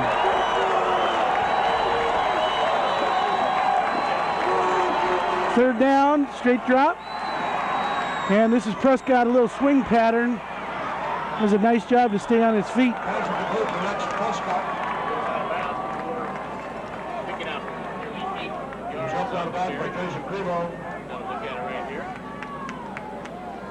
Again, just a little swing pattern that time by the halfback toward the right sideline, and he'll be short, and it'll force Eastern into a punting situation.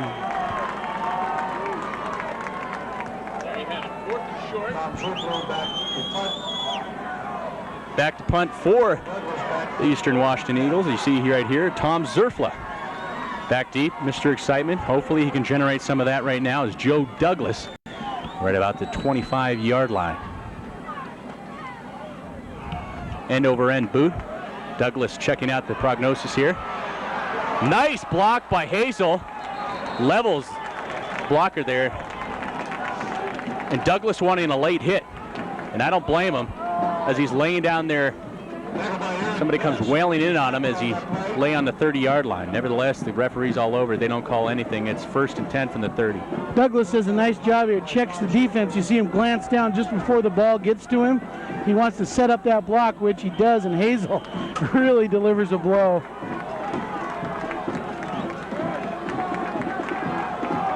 Guess that's what Douglas was talking about, kind of the wrenching after the play was whistled dead. Here's Ayat out of shotgun formation. Brandon in there at the back. Pump fake to Brandon. Across the middle, and he explodes across the 44-yard line for the first down. Real nice looking play. Again, running the defense off. The wide receivers going deep, letting Josh slip underneath. And again, the lineman helping him with a little slip screen, get upfield, and Josh is, as we said many times earlier, just a quality running back in his own right. Well, with 11:40 remaining in the 3rd quarter, Grizzlies trailing by 10, hoping to generate some offense with double slot receivers and Brandon coming out of the backfield. Got to get rid of it. He does to Paffhausen. Ayat does, and Paffhausen across the middle picks up good yardage across midfield.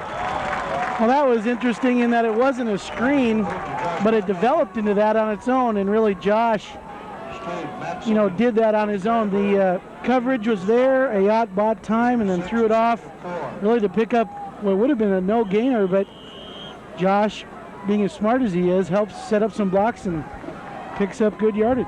You could say it's that quarterback background of his. You got to come back to help out the quarterback, and he knows that Ayat desperately needed some help there as the ball spotted at the 50. 2nd and 3 for the Montana Grizzlies. You got 4 receivers out there. Pump fake by Ayat, and he has Paffhausen. Nice catch by the man from Butte. That was a little stop-and-go pattern. They had Eastern fooled.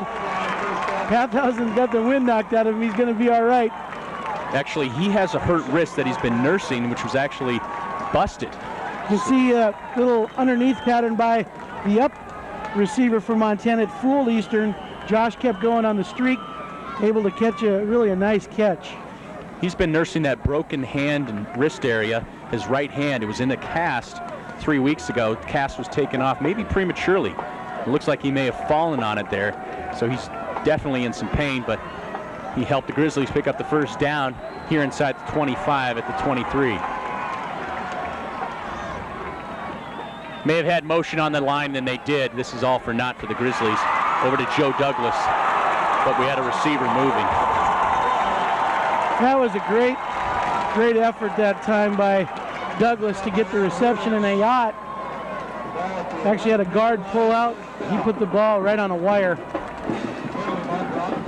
I think it was Pacheco that was moving at the top of the screen at the time. It's going to be motion.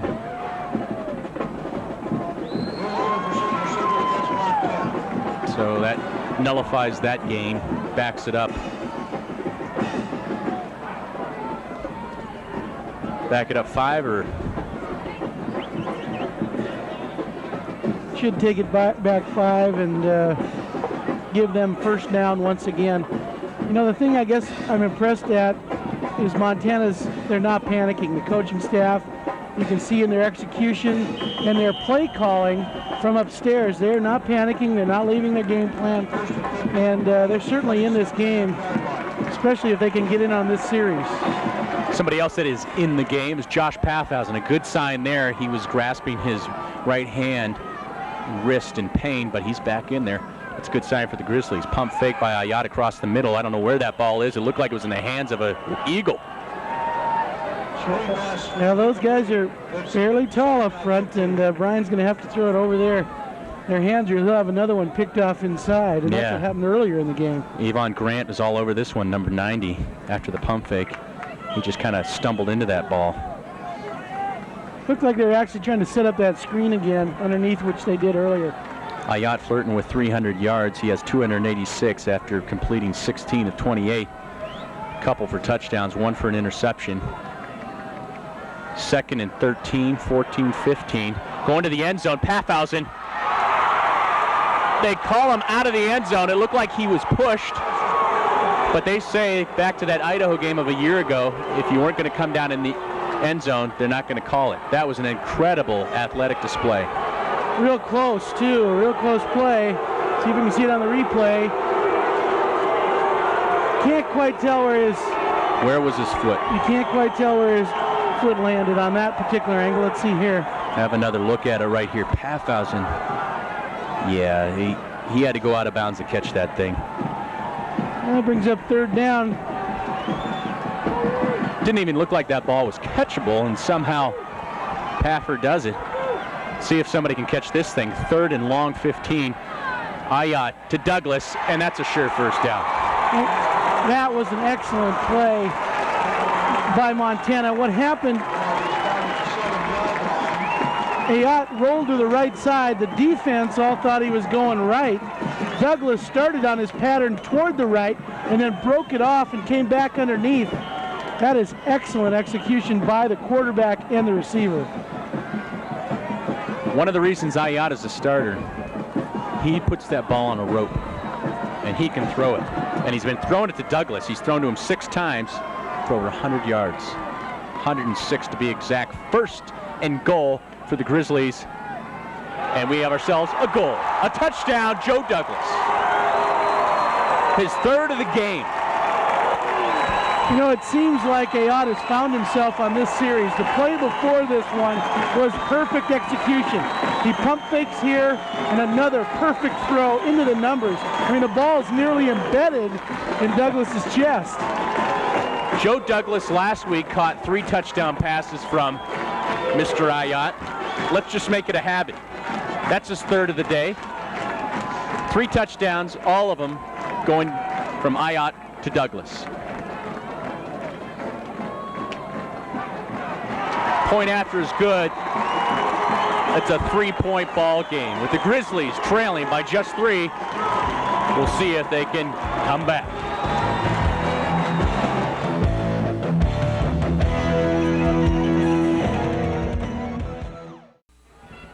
Well, here's another look at that drive, and to cap it off, look at Mr. 23. Michael Jordan wears number 23. He's Mr. Excitement. Well, Joe Douglas is to his 3rd touchdown catch of the game. You see the number of plays right there, 7 yards, traveled 69 yards, capped off with that touchdown grab. As Eastern Washington fields this at the 15-yard line, once again they have a great return. They lead the league in kickoff returns. They really have done an excellent job on their kickoff returns. That time over the 40-yard line nearly. Now this is Jimmy Lake, who applied the hit on Brian Gales on the kickoff. Now he's on the receiving end this time. Opportunity to somebody to apply the hit to him, but they don't until he gets across the 40-yard line. This has been an excellent football game on both sides of the ball, and we've got a close score. I really do think, though, that Ayotte found himself on that last drive. Let's see if the Grizzlies can put a stop to this Eastern Washington offensive scheme as they do something rare there, and that's use the tight end, and that one was Tyson Knaffelsrud. His twin brother is Lance Knaffelsrud. Nice little out pattern here by the tight end and good yardage. I think the interesting point here in the last 2 series for Eastern is that Sewell's not in the game, and that's going to change the game for Eastern because I think they're going to throw the ball more. And you can bet that the D front for the Grizzlies breathe a sigh of relief when he's not in there, but Prescott isn't no sloucher himself. He crosses midfield and into first down yardage and into Grizzly territory.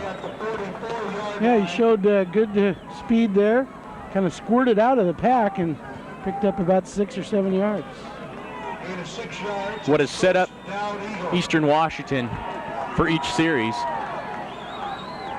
is their good ball placement and field position. And here's just an example of why they're doing so well. This game, they have 4 kick returns for 132 yards. If we can figure out the math at home, that's over 30 yards a return. Ball across midfield, 1st and 10 for the Eagles. Garski firing a rifle. Justin Hazel is there to recover, but after a pickup of 6, Jackson on the catch. Just a short hook that time, nothing too fancy about it, but excellent execution by the quarterback and receiver. Brings up 2nd and 3. Call that 2nd and 4, ball on the 38-yard line.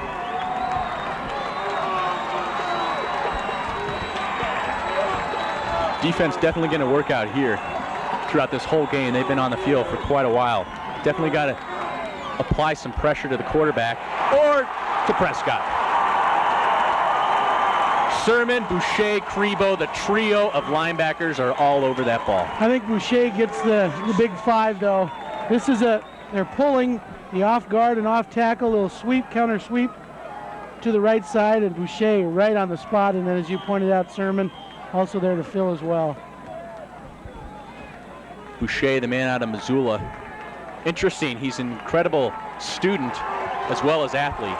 He just recorded the 3rd highest LSAT, the law entrance exam in the nation.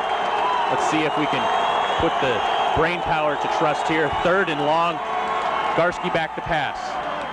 Interception by Boucher. Well, Johnny on the spot. We talked about him earlier. He's been doing this since really 5th grade. I remember him in Little Grizzly, and He's just a great player, and last time he made a big sack, this time he goes into coverage, floats back, and he's right there for the interception. And he read that one like a good book.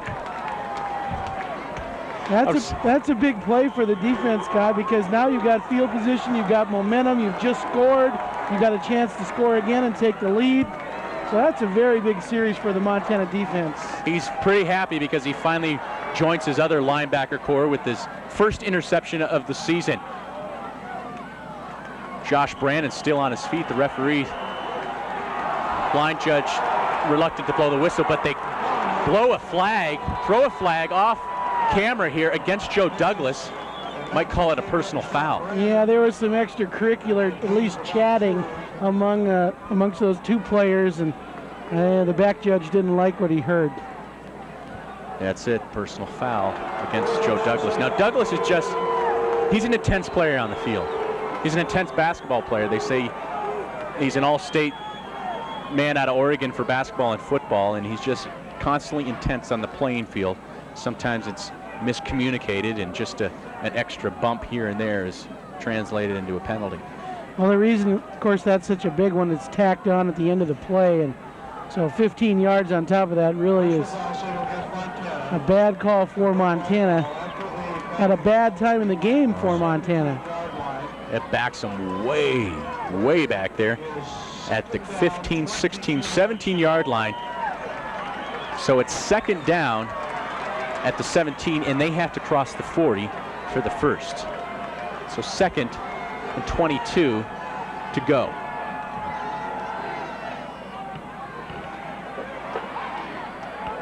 Brannon is stopped for another loss off the quick screen pass from Ayat. Well, you can see what Eastern is doing to take away the screen from Montana, which is what this is. There looks to me like having their linebackers key on the backs, in this case Brannon, to take that away. Looks like AG missed the block on Jared Jeske there, who's been all over the field tonight with the fumble return nearly for a score inside the 10, and he's just been all over the ball field. It's the middle linebacker leading the defense. Now we have 5 receivers for the Grizzlies in the ball game. Trip right up on top of the screen, and he floats one up to Joe Douglas, who calls it in, and they call it. The referee is on top of that. In the meantime, the Eagles are calling him out of bounds, but that's a first down. It was real close, but the official was right there, so you assume he makes a good call, or the correct call. Ayat could have scrambled for about 20. Let's see if he comes down in. The official is right there, so you wouldn't expect him to miss it, but it was very close. Well, with that nice soggy field out there, you had the liberty to look at the cleat print. And hey, it's inside the chalk. Let's count it for a first down, flirting with midfield position. 5 receivers once again. Ayat just going for the fly pattern to Earhart. He does not pull it in. Earhart been a little quiet today. Ayat may have been lucky there because the defense was just waiting, as Earhart was, for the ball to come down. Earhart's fairly tall, so maybe you win that battle half the time, but this one could have been picked. Earhart doing a good job keeping his eye on that one, but good coverage by the Eagle defense. Sometimes you'll throw a long ball like that just to soften up the defense, get them to respect a deep threat, and of course with Montana you always have to. But you wonder why'd they go so deep so quick, but that's probably it. They're doing that 5 receiver setup again, the trip right, as in 3 receivers at the top of the screen. Douglas trying to elude the defender, and he does! He's got some territory in front of him. He's staying on his feet. How is he doing it? We don't know, but he's down across the 20-yard line. Incredible. Well, you talked earlier about it, and we both mentioned it, how great Montana does it after they catch the ball. And this is a perfect example. Watch, it's just fun to watch. He breaks the tackle there, stays on his feet, and it's really curious how he did it at all. Just count it home. 1, 2, 3. Get out your abacus for this one, because there's players all over the field that can't bring this guy down. Don't think about arm tackling him either. Remember, he did that in the first quarter, in the first half, where he scored on a similar play. He has 3 touchdowns already under his belt. He's taking a breather right now, but he has 9 receptions for 185 yards. That's incredible. It sets up the first and 10 inside the 20. Give it to number 21, Josh Brandon. He's met at the line of scrimmage and dragged back for a loss by Jeske. You know, Jeske's really been the Mike Boucher of the Eastern defense. As good a game as Mike's having for Montana, he's having for Eastern. Grizzlies having a hard time running today. We look at Brandon, he's 13 for 59. Rushing total yards for the Grizzly running backs, 61 yards. 17 attempts for 61 yards. Not a good day on the ground for the Grizzlies. That's why we're going with the 3 receivers. Now it's Neal in motion. Ayat looking right the whole time. He has some time. He scrambles to make some time. A flag on the play. Earhart in the end zone. It could be a touchdown, but there's a flag on the play. Well, the flag you're going to think is holding when the area it is, but we'll see as they come rushing in. Yeah, definitely the area that they throw those flags, and it is, as Josh Brandon, the running back of Montana, lets us know that it is against the Grizzlies and they're going back. You know, and that can happen when your quarterback's scrambling and buying time. You're trying to help him where you can. And Ayat did a nice job to throw that ball across the grain and get the score, but you'll have that situation occur when a quarterback scrambles. You mentioned it earlier, when you throw across the field, it makes for a pass that is twice the length of what the yardage it is that it picks up. But the yardage on that one, penalty. Montana in penalties, 6 of them, 52 yards. As you can see the look on Mick Dennehy's face, the coach of the Grizzlies, he's not happy.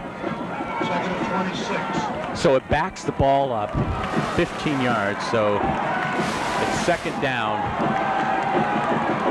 Gosh, from the 35-yard line, they have to get to the 10.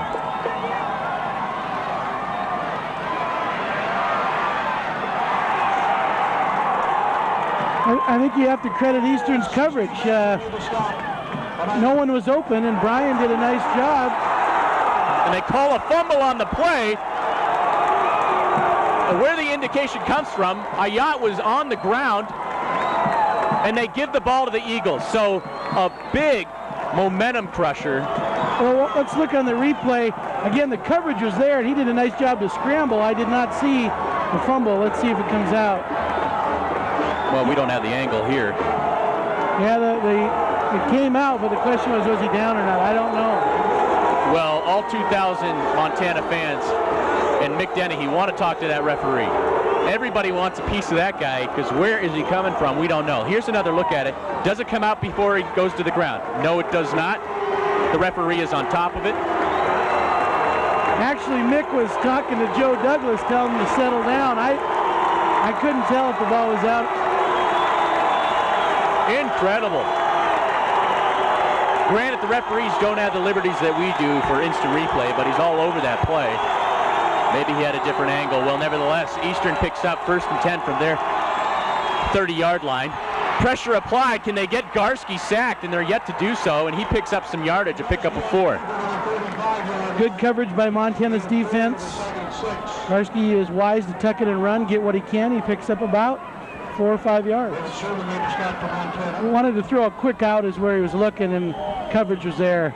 So they give it a 5-yard pickup, brings up 2nd and 5, so he turns a negative into a positive. The redshirt freshman looking like a seasoned veteran in only his 2nd career start in the college ranks.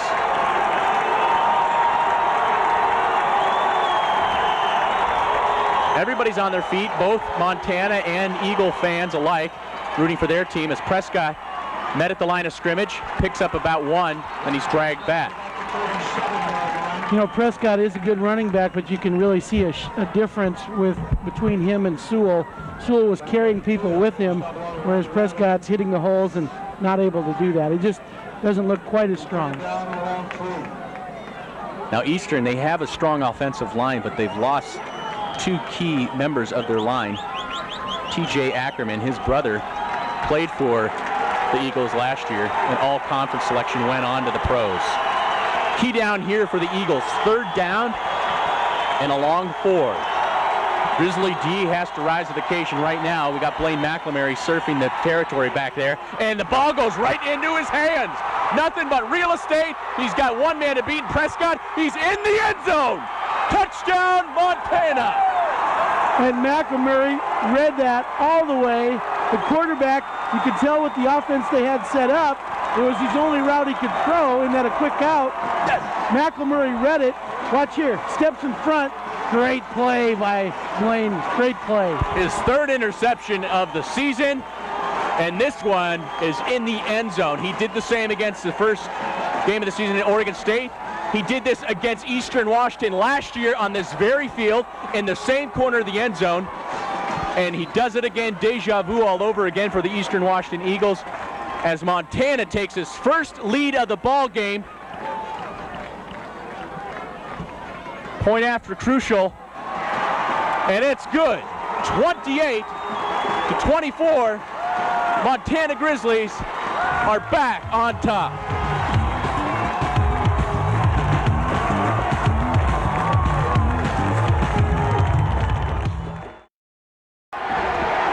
Welcome back to Woodward Stadium, and you can hear all 2,000 of these Montana Grizzly fans, and there they are. Why? Because the Montana Grizzlies have taken the lead for the first time today. Well, we talked about how they weren't panicking. They stayed with their game plan, and it's worked. Well, a pooch kick from Larson. Doesn't want to get it deep to the receivers, but nevertheless, it brings up good field position for the Eagles to carry the ball. There's a fumble. We'll see if they give it to the Eagles or to the Grizzlies. Stays in the hand of the home team. Ball at the 45-yard line. Something we were talking about right before we went to break. We had ourselves a touchdown. The lone man from Troy, Blaine McElmurray, knows a lot about covering the backfield there. He was a quarterback himself for Troy. Led his team to the state championship. And he plays pretty good ball on the other side, on the defensive end, chalking up his third interception of the season. Again, the way the coverage was set, the formation, you knew they were going to throw to that side. If they were going to throw, when the quarterback dropped back, he just stepped in front. And that was a tremendous play for Montana. So they still have Prescott in there, and he runs right up the gut and picks up 6 yards across midfield.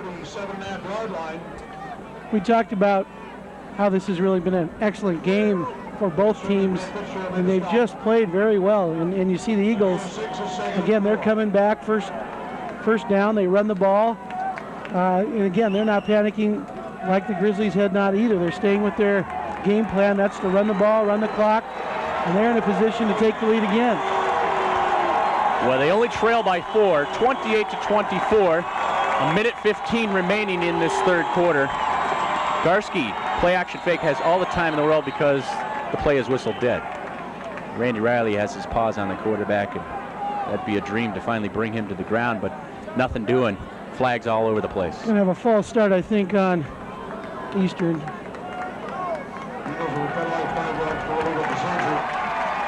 So that backs the ball back on the other side, back in Eagle territory.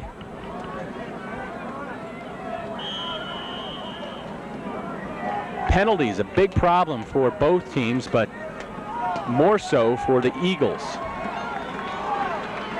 Of course, one of those penalties for the Grizzlies took 3 points off the board, but nevertheless, they're leading by 4 and trying to hold on to it, maybe even pad it. Garski passing again. Pressure applied by Falls. Prescott has the ball. He has first down and more till he's brought down by McElmurray once again and Jason Crebo. Nice looking screen pass to the right side. Crebo, we can see it here or not on the replay. Watch for Crebo to come in and not let the back get to the sideline. In other words, he contains the play. He's even blocked there and makes the back turn back, which helps pursuit come, and they can make a tackle. Just having the presence of Crebo out there gives everybody comfort and more confidence. He didn't start the game. He was out for the first quarter. 3rd in inches. But that is the end of the third quarter. So while the teams take a short walk to the other side of the field, you guys don't walk anywhere. We're going to take a break as the Grizzlies lead 28-24.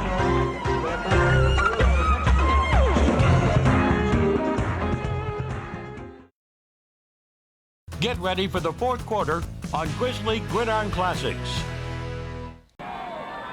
Prescott doing a good job filling in for Sewell, who hasn't been in the ball game, obviously injured. He hasn't been in the last 4 series, this being the 4th. 1st and 10 from the 21. Prescott again finds a seam on the left side. He's brought down by Boucher and Thompson.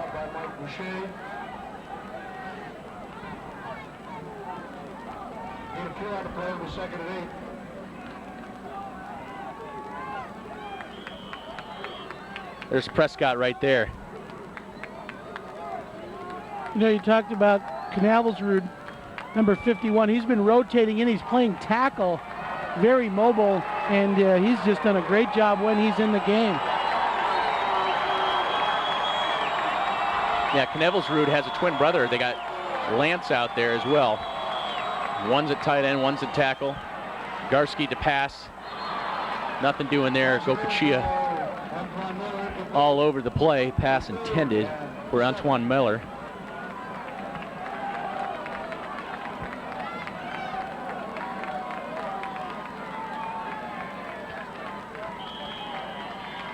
Brings up a crucial down for both teams with just under 8 minutes remaining in the ball game. Excuse me. Yes, in the ball game. It's 3rd and 7, just inside the 30. Everyone on their feet. Prescott in the flats, pressure being applied. A man is open. He picks up the first down. Sermon there to apply the tackle. But there's the tight end we were talking about, Tyson Knavelsrud, the 6'4", 225 freshman, is there for the catch and the first down. Well, this was a checkoff, actually coming to the 2nd or 3rd receiver option on the play, and he's able to spring open. Very big first down for Eastern. Brings the ball down to the 38-yard line. 1st and 10 for the Eagles. Hand off to Prescott right up the middle. He's met at the line of scrimmage. Got Randy Riley there and Mike Boucher. In that time, pulling the offside guard and tackle. Little counter sweep. And the Montana's defense rising to the occasion, coming to the point of attack and doing a good, nice job. Rex Prescott, 11 carries for 50 yards, so he's filling in just fine. But what is getting the Grizzlies is the little screen and passes that he does so well at. He's only 5'7". 3 receivers at the top. They hand off to Rex Prescott, who finds the hole on the right side. He drags Corey Falls for a yard or 2. Pickup of 7. Well, not only are they driving the ball down the field, they're running the clock, and that's going to be a factor here. And just over 9 minutes when they got it. It's almost under 6 right now. There's the up-to-date stats on Prescott. 12 runs for 58 yards. Another crucial down. The Eagles, 3rd and short. Call it 2. Grizzlies are blitzing. Garski with time. Can't find the receiver. In and out of the hands of Gerald Jackson.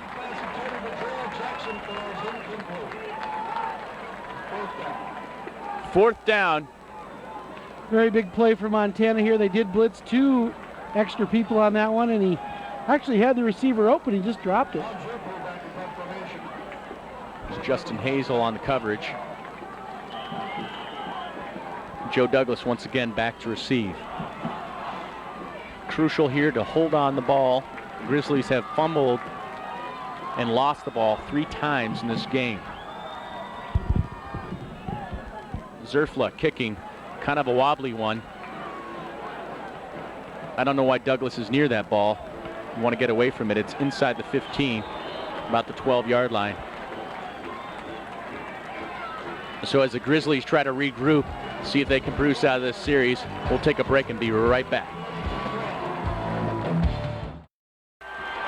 It's the second biggest crowd in Eastern Washington history, and they are on their feet because their hometown Eagles lead 30-28, but they're clinging to that 2-point advantage as the Grizzlies take over. 1st and 10 from their 12-yard line, and Josh Brandon is met for a loss. Well, this possession, you get the feel that it's going to be very important. Ed Harris, defensive lineman for Eastern, really did a nice job here. Stripped his blocker and made a big play for the Eagles. Well, that time, Brandon couldn't pick up the momentum. He loses 2 on the play, bringing up 2nd and 12. Deep in the Grizzly territory on the 10. We got 4 receivers out there, a trip to the right, as in 3 receivers. Ayat passing, he has some time across the middle to Paffhausen. Incredible catch. You know, he's going deep, which is a low percentage pass, but it's a beautifully executed post pattern, and I got to think Paffhausen's a good one to go to. They say off the top of this game that he's one of the more athletic receivers out there. He and Pacheco. Pacheco's been quiet today, but Paffhausen showing no signs of injury to that hand that was broken just a month ago. 120 yards on 7 receptions. A big day for him, a big first down for the Grizzlies. They're at the 45, 1st and 10. Ayat back to pass again. Little pressure from the backside, picking up the blockers. He's just going to run it out of bounds, a safe call. Real nice play on his part. The receivers were covered. Eastern did a good job defensively, and he scooted out of bounds and didn't get a big hit instead of running up the field to keep the clock running. Brings up 2nd and 7. Well, we talked about this series, the feel that it was going to be an important one, and Grizzlies able to get a first down.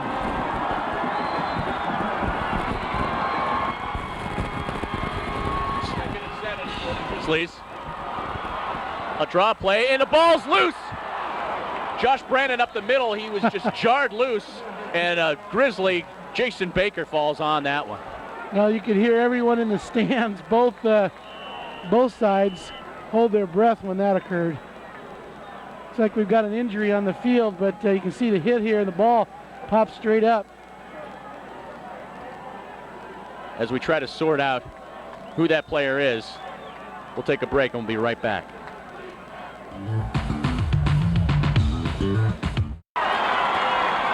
Welcome back to Cheney. The Grizzlies have the ball at a crucial 3rd down. 3rd and 6. Leaving the ball game as Josh Brandon shook up on the last play. Ball was jarred loose at midfield, came back, and Jason Baker fell on it.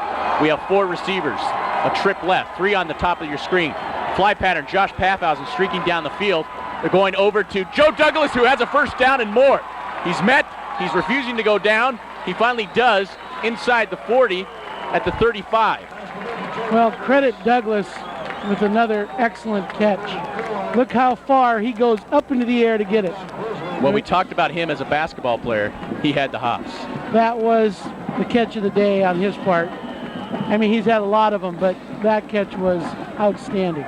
It was a crucial 3rd and 6. They were on the 48-yard line. 12 receptions, 235 yards to eclipse his season high this year. Brian Ayat, the quarterback, in shotgun formation, tried to signal a cadence. He's altering the call. Is audible. Throws Gales in motion. He has a little time back there. Now pressure's applied. Scary throw, but somehow Joe Douglas came up with that ball. That was a scary throw. It could have been intercepted. Pachinko was running alone in the end zone toward the end of the play, but Ayat couldn't see him. It's almost as if Douglas, thriving on the electricity here, on the defender actually got away with what could have been some interference or something, but Douglas, it's the sign of better players rising to the occasion here. 2nd and 7, ball in the 30. Ayat passing. He's got Pacheco wide open. He's streaking to the middle. A shoelace tackle is made at the 10-yard line. Well, we've talked about Raul and what a great receiver he is. He has been quiet, and that time he came open, a little semi-pick across the middle. He just let the defenders run everybody else off, and then he cuts across the middle wide open. And remember, a field goal at this point wins you the game. With 2:36 to go, you're down by 2. That extra point earlier may be as big as any play in the game where the Eagles missed that point. Pacheco finally making some noise, and it's a big noise. As they're knocking on the door, the Grizzlies are just outside the 10-yard line. 1st and 10, shotgun formation. Ayat passing to the end zone. Intercepted! Interception.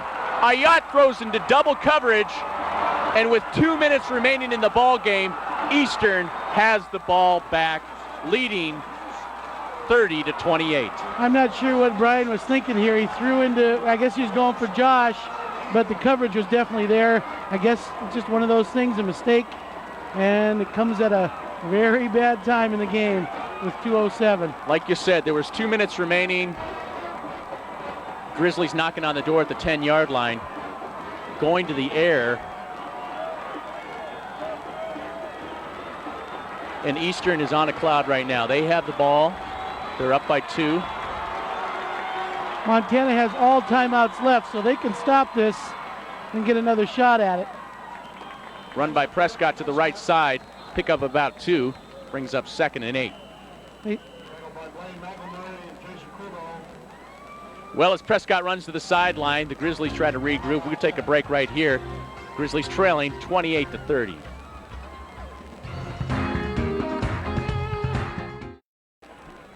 Welcome back to Woodward Stadium. The Eagles have the ball with 2 minutes remaining in the ball game. Montana just called a timeout. It's 2nd and 8. The Eagles just looking to run this thing out because they're clinging to a 2-point advantage, 30-28. Prescott with the ball, and if he picks up the first down, that would not be good. But he stays in bounds. The clock keeps winding down.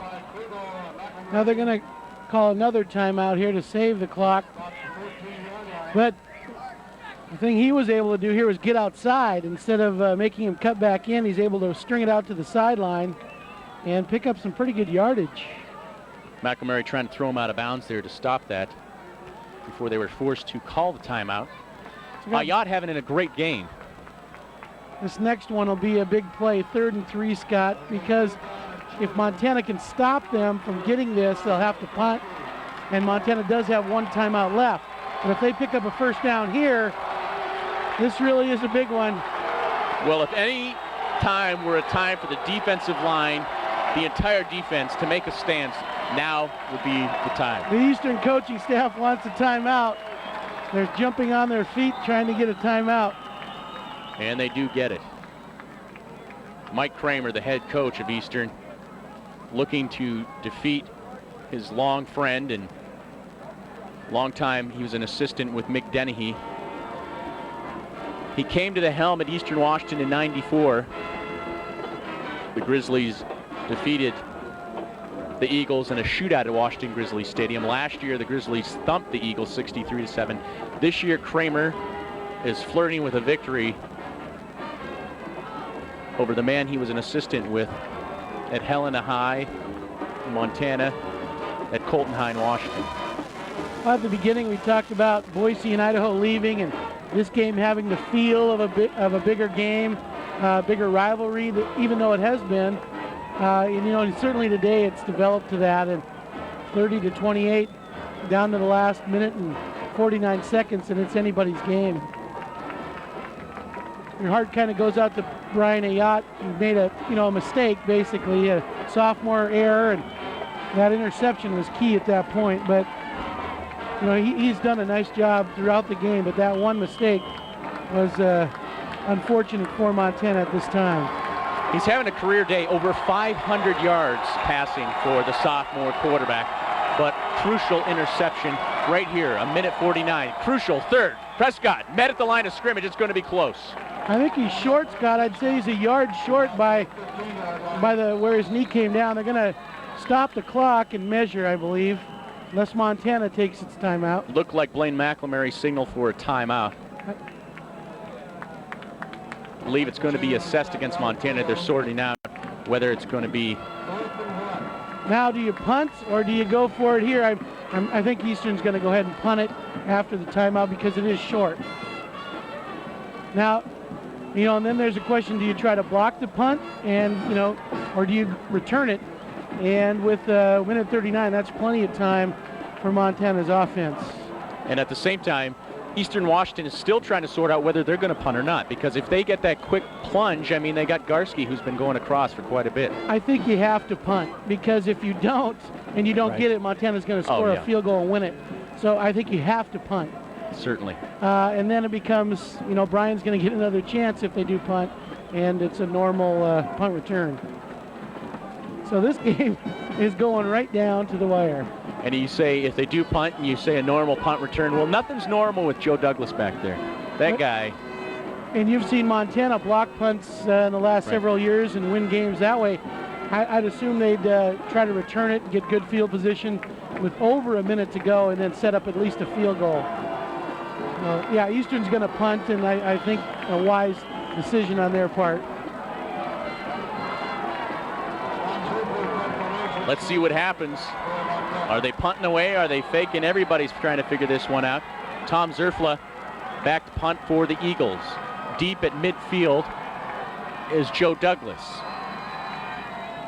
They're punting away. Zerfla, a nice long punt. Douglas is going to field it. No fair catch. He's looking anywhere to go. Nothing but red jerseys everywhere. He's driven back for no return. Eastern with great coverage on the punt. Montana trying to set up a return. They did not have the block on, but it wasn't there. Well, now Brian gets another chance. There's a minute 26, plenty of time for Montana's offense. They really only need to go about 35 yards for a field goal, which, because of the missed extra point, could win you the game. They've been faced with this before. They have all the receivers out there, 5 receivers. Looking over to Earhart. He's Mr. Steady, gets it out of bounds, stops the clock, crosses midfield, close to a first down. Earhart, of course, probably one of the biggest catches of his college career. It is the biggest catch, no doubt. Last year, December 16th in Huntington, West Virginia, 4th and 2, and he picks up the long drive for the first down. There's going to be another one of those grabs, another one of those individual efforts here, if the Grizzlies are going to come out on top in this one. You see the time right there, a minute 22, Grizzlies trailing by 2. Yacht to Paffhausen. Paffer out of bounds, stops the clock. Minimal pickup of 2 right there. Brings up, it is enough for the first down. That's what he's looking for. Paffhausen just having a great game. Just a quick sideline, 2 steps, and get you the first down and get out of bounds. Lots of time. I guess it's fitting that it comes down to the last series here, and both teams have a chance to win it. Well, we talked about so often how much time the Grizzlies need to score. Well, right before the end of the second quarter, going into the locker room, the Grizzlies scored. A minute 2 on the clock, and they scored. Ayat just throws it out of bounds, stops the clock. He could have elected to just run that ball. He just kind of got a run of adrenaline there. Brings up 2nd and 10. Ball on the 46-yard line.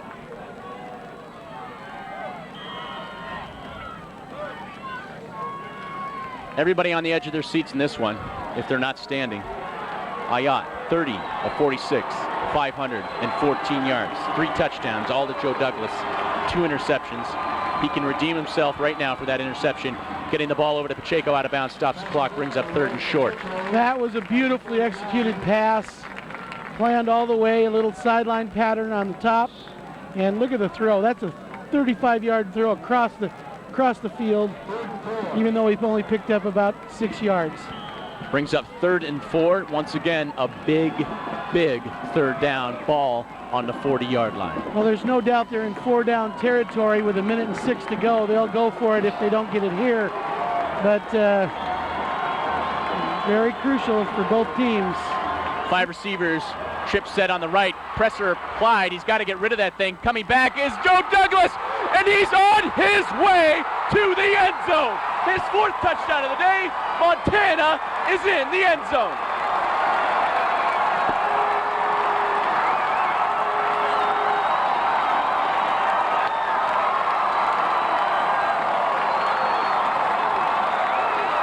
Well, you can see the play by Brian Ayotte. And I'll tell you what set that up. There's a blitz at the top of the screen right there. And it's a mistake because Brian is able to get away. And he's got to be the happiest guy besides Mick Dennehy in the stadium because he's able to come back and redeem himself. And Joe Douglas, he deserves the largest steak in Montana when he gets home because he has had a career day. Give that guy the game ball. They're going for 2, not 1. Quick pass to Paffhausen. Somehow he catches it, and he does not get in the end zone. Well, the reason they went for 2 there, I assume, is they try to get the lead by 6. A field goal would still not win it for the Eagles, so it comes down to defense now. Scott, we talked about, a heavyweight fight, one guy getting up, coming again. That's what this game has been. It's been a tremendous game. This is the thriller in Manila. And this man catching the ball, Joe Douglas, for his 14th reception of the game, goes into the end zone to add up to 279 yards, receiving 4 touchdowns through the air. And the Eastern fans here are just, they can't even make noise because the way Montana takes it out of you, they never stop. And you think they're down, and they just keep pounding away. Now it's key right here. You got to put your best kickoff guys in there. Well, and look at the returns that Eastern has had today. I mean, they broke one, so this game is not over. They lead the league in kickoff returns, Eastern does, and we've seen why today. Here we go. Under a minute remaining, 56 seconds. Andy Larson to boot it, and he's going for the gusto. No, it's a squib, and it's handled at the 40, brought to the 45. On the play is Scott Johnson. He's a tight end, the 6'6", 265 freshman, is there to field it, to put the ball at the 45. We talked about what great defenses both of these teams have, and it's fitting again for Montana that they've got the lead now, but now it's the defense that has to come up if they're going to win. Incredible. I'll tell you what's incredible. A sophomore quarterback, Brian Ayotte, has thrown for 560 yards. But the big thing here is defense. 4-man front, 4 guys in the middle linebacker position. Across midfield, tight end just falls to the ground. And the Eagles still have 2 timeouts of their own, although they're going to have to get it in the end zone to win. A field goal was of no use. They don't take a timeout here. I'm surprised. It's 32 and counting, 31, 30. Clock is ticking down, 2nd and 5. Garski. Oh, there's a fumble. We got a fumble on the play. Do they call it a fumble? No, they call it no. I think a good call not to give the reception. I don't think he had it. But I'm surprised he didn't call a timeout. I mean, he let the clock run. It cost him 16 seconds. Watch the hit thrown on this man. And that's Mr. Crebo introducing himself to Mr. Prescott. 3rd down, midfield, 3rd and 5, 20 seconds, you see it. Well, remember, they have to get in the end zone because a field goal doesn't matter. So if you're Montana, you better play a little deep with your secondary. Garski way back for a deep set pass. He's going across the middle to Correa, and it's incomplete. And what's scary, he was open. I mean, he could have caught the ball if it had been on the money. If he was, it certainly was. Ivy was on man-to-man coverage. We saw the first touchdown of the game was identical to that, but just on a shorter margin. I think you want to drop McElmurray back to the 5-yard line at this point. 13 seconds. You got about 2 plays, maybe 3 at the most. Well, they have to get the first down. If anything, it's 4th down.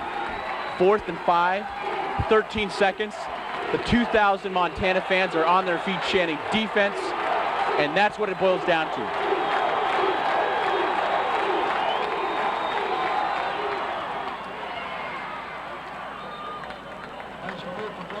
First down, Eastern. Goes out of bounds to stop the clock. That's Tyson Knebelsrud, the tight end. 2 plays, maybe. I think you want to throw one and get half of it, take a timeout, and then try for the end zone, or maybe go for it all right off the bat. I would worry about number 7 because of his ability to get open on that post pattern. Steve Correa has been a threat all day. He scored on the very first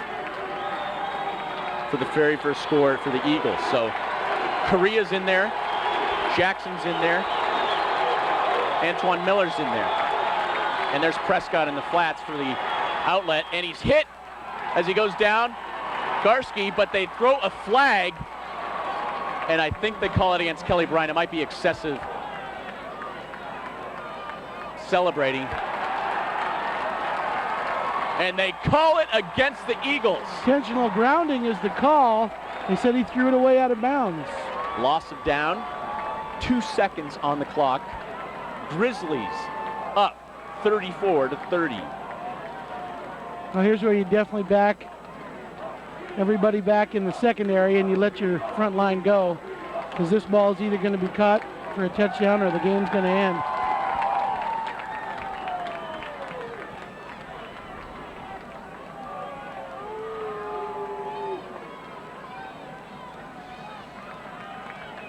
You saw the call right there, like you said, intentional grounding, 2nd down.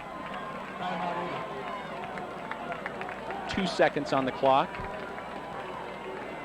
Seems to be 2's the number here. Maybe they're going at Justin Hazel, number 2, the defensive back. They've been picking on him for a while.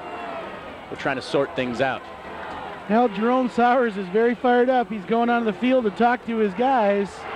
And I would have to think he's going to have the defensive backs play very deep, have the front guys rush hard, keep everything in front of you at this point. Basically, he's putting his best interception men out there. Josh Remington, a special team specialist, man out of Kalispell, is suddenly thrown into the lineup. And again, before the game is over, and both of these teams have played so well, and you're going to see these two again down the road because they definitely look like contenders in the Big Sky Conference. There you see Mike Earhart, Joe Douglas, good friends from Oregon. They played on an all-state basketball team together, summer league. They are playing on a national championship team in football together, and this is what it all boils down to. 2 seconds remaining in the ball game.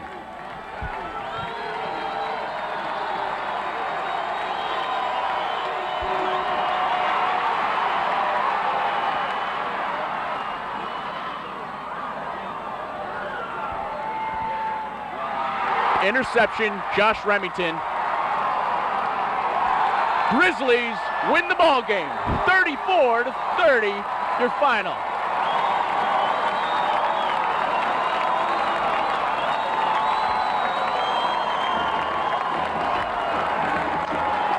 Now what a game. It was truly a great game. We'll come back and talk about it. That's right, take a deep breath. We'll have more in just a moment.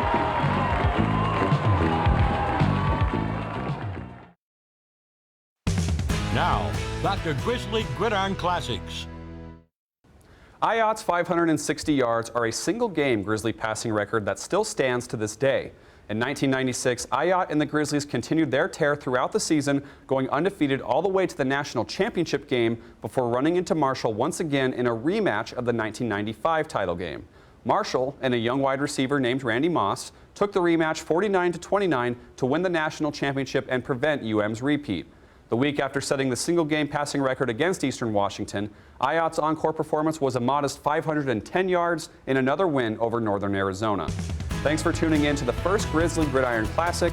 Next week, we jump to 1997 in a showdown many will remember with the 1997 Montana-Montana State rivalry game. See you then.